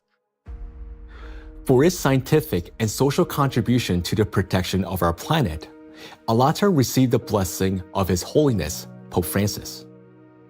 This spiritual encouragement to continue working toward the preservation of our planet greatly inspired the participants of ALLATRA and motivate them to pursue a deeper research into the problem of nanoplastics, a growing threat to all humanity and its future. This effort resulted in the publication of the scientific report, Nanoplastic in the Biosphere, for molecular impact to planetary crisis. And this was presented for the first time in May 2025 at the International Conference of the Centesimus Annus Pro Pontifex Foundation in the Vatican by the President of ALLATRA, Marina Ovtsinova. This documentary is based in part on that scientific report. Such fundamental study into the threat of nanoplastics became possible through the international cooperation between the scientific group of ALLATRA and the Bolivian Catholic University, San Pablo. We are a research team from the Bolivian Catholic University, San Pablo in Cochabamba. Our work seeks to understand how micro and nanoplastics circulate through our environmental matrices, how they interact with other pollutants, and what implications this has for human health and the biosphere. As part of the academic cooperation between the Bolivian Catholic University, San Pablo, and ALLATRA, we jointly prepared the report, Nanoplastics in the Biosphere, From Molecular Impact to Planetary Crisis. For the first time, a single document brings together comprehensive data on how micro and nanoplastics spread through the biosphere, enter food chains, and harm human health and ecosystems. The report is the result of an extensive interdisciplinary analysis that encompasses ecological, climatic, medical, physical, and chemical aspects of the harmful impact that micro and nanoplastics exert on the biosphere and human health. The global threats facing humanity require united international action. And today, we have a clear direction. Thanks to the scientific group of ALLATRA, we not only recognize a problem, but understand its underlying physical nature, the electric charge that gives nanoplastics their destructive power. By addressing this cause, that is, by removing that charge and disarming the killer, we can give the biosphere and ourselves a chance to prevail. So we must use the time we still have. And this is not an exaggeration. Our cognitive abilities are rapidly declining, and this is serious. It is a result of nanoplastics accumulating in our brains. You may already notice it in yourself and those close to you. Unless we act, it will only worsen year after year. And now, you will learn why. The age of intellectual extinction. Throughout the 20th century, scientists observed a trend. Since 1932, IQ scores had been steadily rising. This phenomenon became known as the Flynn effect. However, among generations born after the 1970s, the rise in IQ has reversed to a gradual decline. Mandatory IQ tests for military personnel in various countries show a decline in scores since the mid-1990s. According to another study conducted between 2006 and 2018 at Northwestern University, Americans showed a decline in IQ across 3 out of 4 cognitive areas. This decline in average IQ has been termed the reverse Flynn effect. In 2025, the scores of U.S. high school students on major math and reading tests dropped to the lowest levels ever recorded. Their average math score was the worst since the current version of the test was introduced in 2005, while reading scores were the lowest since testing began in 1992. Similar trends have been observed in other countries. The steady decline in IQ continues to this day. Intelligence scores are no longer rising. They're slowly, but surely falling. But what lies behind this troubling trend? One important correlation stands out. The decline in average IQ coincides with the exponential rise in plastic production and pollution. Take a look at the graphs. The more plastic, and therefore the more micro and nanoplastics in the environment, the lower the IQ. This shows a clear link between increasing the amount of plastics and declining cognitive abilities. And that is deeply alarming. This isn't just a statistical correlation. As plastic production has skyrocketed, our daily exposure to micro and nanoplastics has risen with it. Charged plastic particles can easily pass through biological barriers, including the blood-brain barrier. Once inside the brain, nanoplastic particles accumulate not only in neurons, but also in glial cells, the very cells that nourish and protect neurons and help form neural connections. There are many more glial cells in the brain than neurons themselves. Electrostatically charged nanoplastic disrupts the function of glial cells, triggering inflammation and chronic stress, setting off a continuous cycle of destruction inside the brain itself. For the brain, chronic stress and inflammation are like a computer running on a critically low battery. When the battery is nearly drained but dozens of programs are still running, the system automatically switches to power-saving mode, shutting down energy-intensive applications to avoid overheating or freezing. Our brain works in a similar way. When stress and inflammation reach a critical point, the brain, like a computer, will eventually shut down its most energy-demanding regions to survive and conserve energy. The first to go offline is the prefrontal cortex, the youngest and most complex part of the brain.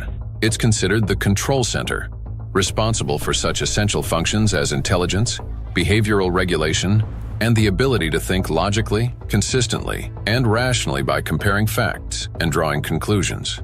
The most dangerous part is that the shutdown of the prefrontal cortex happens silently, without our awareness, and we won't even realize it. The brain will switch to its basic survival programs.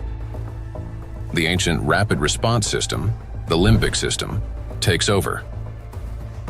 Its key structures, the amygdala and hypothalamus, trigger the fight, flight, or freeze reaction, fast, impulsive, and without time for reflection. These systems will still stay active for a while because the brain identifies them as critical for survival. As a result, rational decision-making gives way to panic. Creativity and intelligence are replaced by degradation and dullness. Empathy fades, replaced by indifference or aggression. Electrostatically charged plastic particles that enter the brain interact with neuronal membranes, activating microglia, and continuously fueling oxidative stress and chronic inflammation. Prolonged stress literally reshapes the brain. In the prefrontal cortex, the center of analysis and control, neural connections weaken and disintegrate. Similar changes occur in the hippocampus, the region responsible for memory and learning. Neural connections fade away, and the hippocampus deteriorates.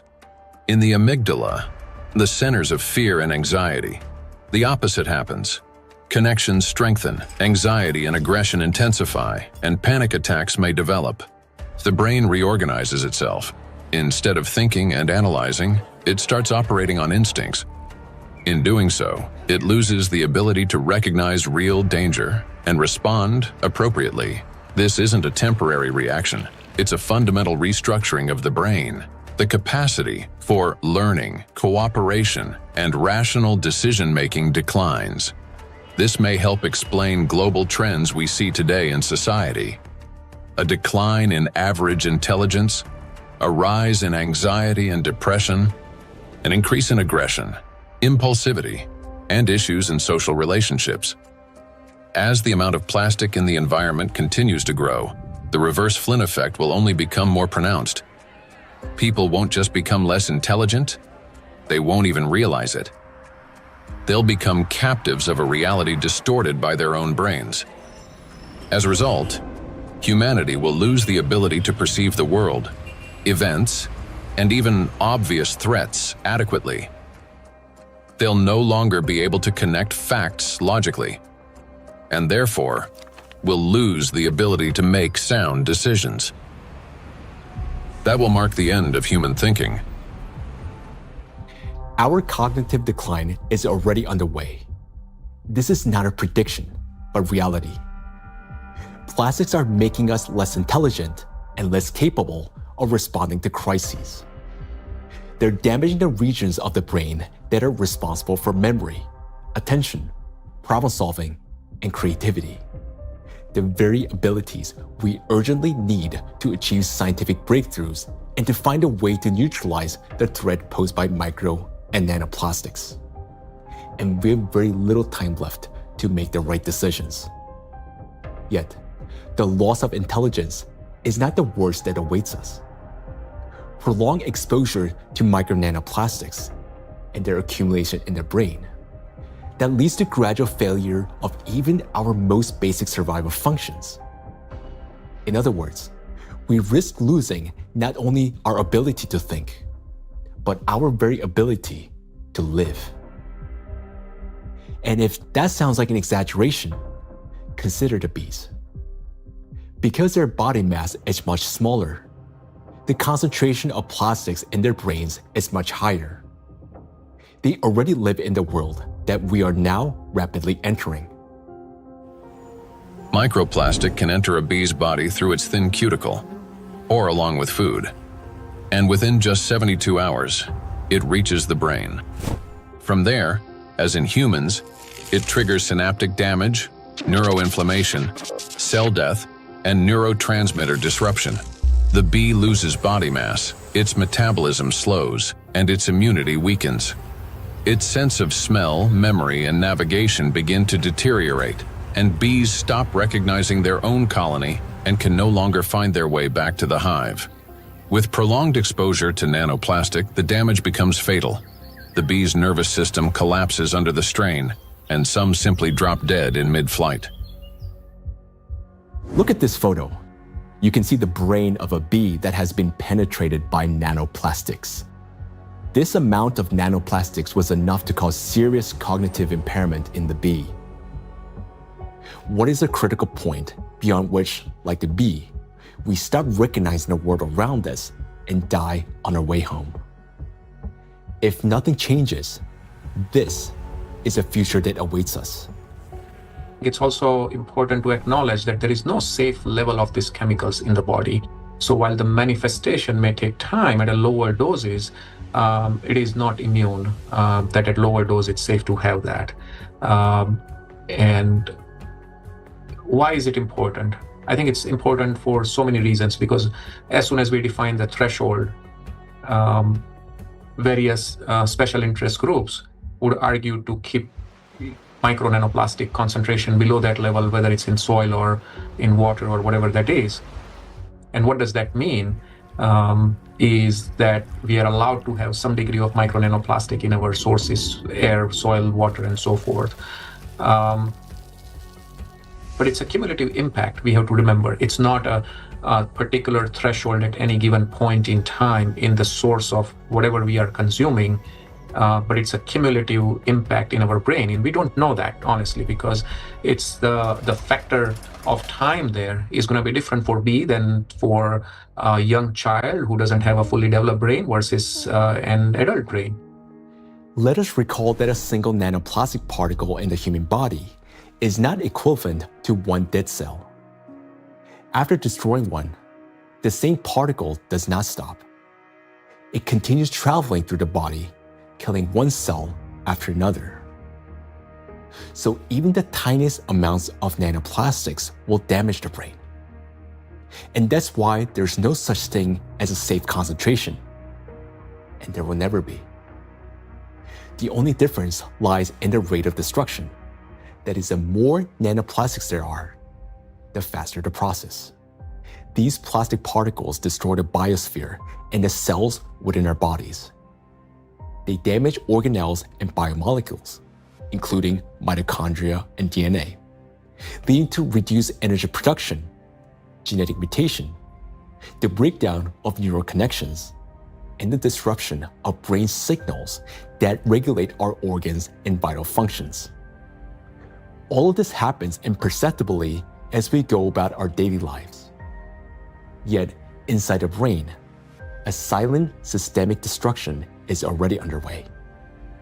The question is, will we as humanity recognize the full scale of this threat in time and find a way to strip micro and nanoplastics of their ability to accumulate and retain electric charge? A threat that must not be ignored. The more I've learned about nanoplastics and how widespread they are and their harmful biologic effects, the more I am really, really concerned about just exactly what's going on, how much it's going to affect now us and future generations, and it's very sobering. And I think it's very important that people need to understand that it's maybe not a big, plastic part which is out there somewhere, but it's the breakdown of those particles, even smaller of these products, in all the time smaller particles, which is then the big danger for us, and that is, I think, something which needs to go into the head of people, because then and in their minds, so they understand that this is might be an avalanche which just comes down the road, but it will come. Or might come, if we don't do anything about it. So that's my point here. So we can't just leave it like that, The most frightening aspect is that nanoplastics interfere with the most fundamental processes of life. Their electrostatic charge breaks bonds, distorts bioelectric signals, and destroys the harmony that exists between cells and entire organisms. It also disrupts the impulse of life, the signal that links a bee to a flower, a tree to the forest, a neuron to the brain. It silences rhythms that have resonated in unison for centuries. This is a threat that cannot wait. It must be confronted now. It is a matter of survival. we can do as much, research, and scientific community does whatever it does, but until this alarm goes to the public, nothing will change, right? It's not a science problem anymore. Science has clearly shown what it wanted to show.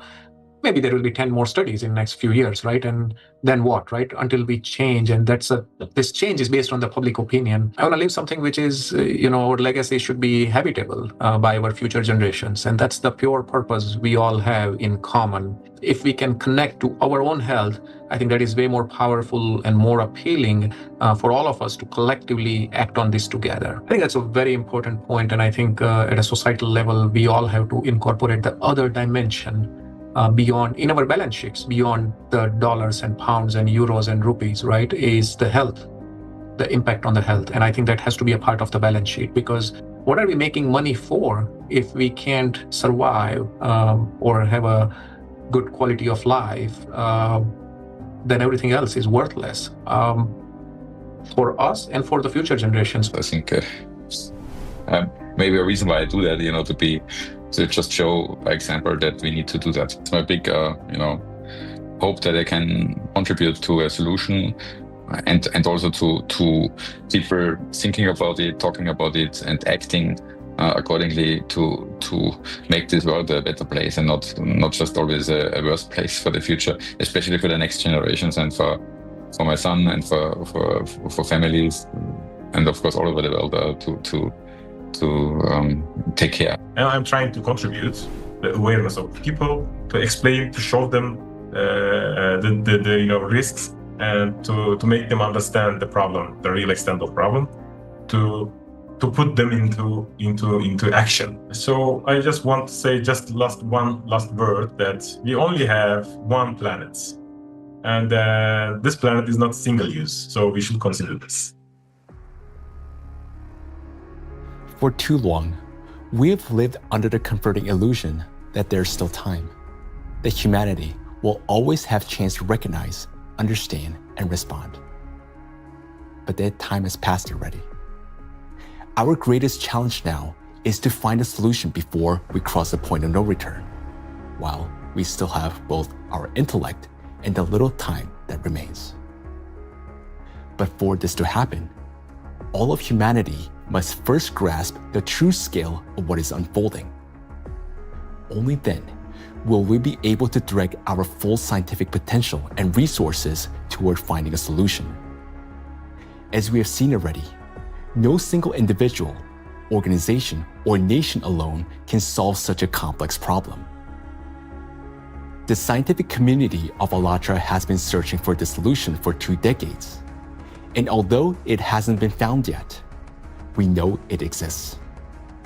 We understand that the answer lies at the intersection of physics, chemistry, and biology, which means that the solution is achievable, and finding it is essential for survival. Through years of research, we have come to clear understanding that the efforts of the entire global community must be united, and urgently. The challenge before us is enormous: to find a way to strip micro and nanoplastics of their ability to accumulate and retain electric charge across the entire biosphere, not just in a test tube or single organism. And to do so without harming humanity, the planet, or disrupting the Earth's magnetic field. Today, micro nanoplastics are present in every human being, including newborns taking their very first breath. In fact, unborn children developing in the womb are already exposed to these tiny particles, and even human eggs and semen are now contaminated and impacted by nanoplastics. For the first time in history, we face an enemy that threatens all life on the planet. And unless we change the course, this crisis will only deepen. Nanoplastics have indeed become the only true enemy of all humankind and each of us. I want to say that now is not the time for geopolitical rivalries or economic wars. It is not the time to build new empires. When one realizes that they're dying, it makes no sense to start building a new house, especially when no one will be left to live in it. And above all, we no longer have a time for military conflicts. there's no sense in killing one another when we're already being killed by a common invisible enemy, although some don't even realize it yet.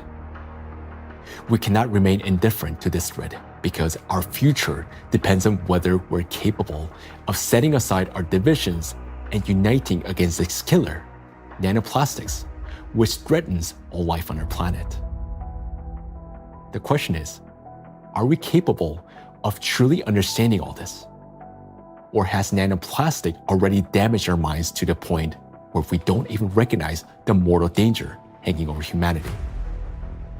If we can still see the reality for what it is, then we're obligated to act, to find a solution while we still can.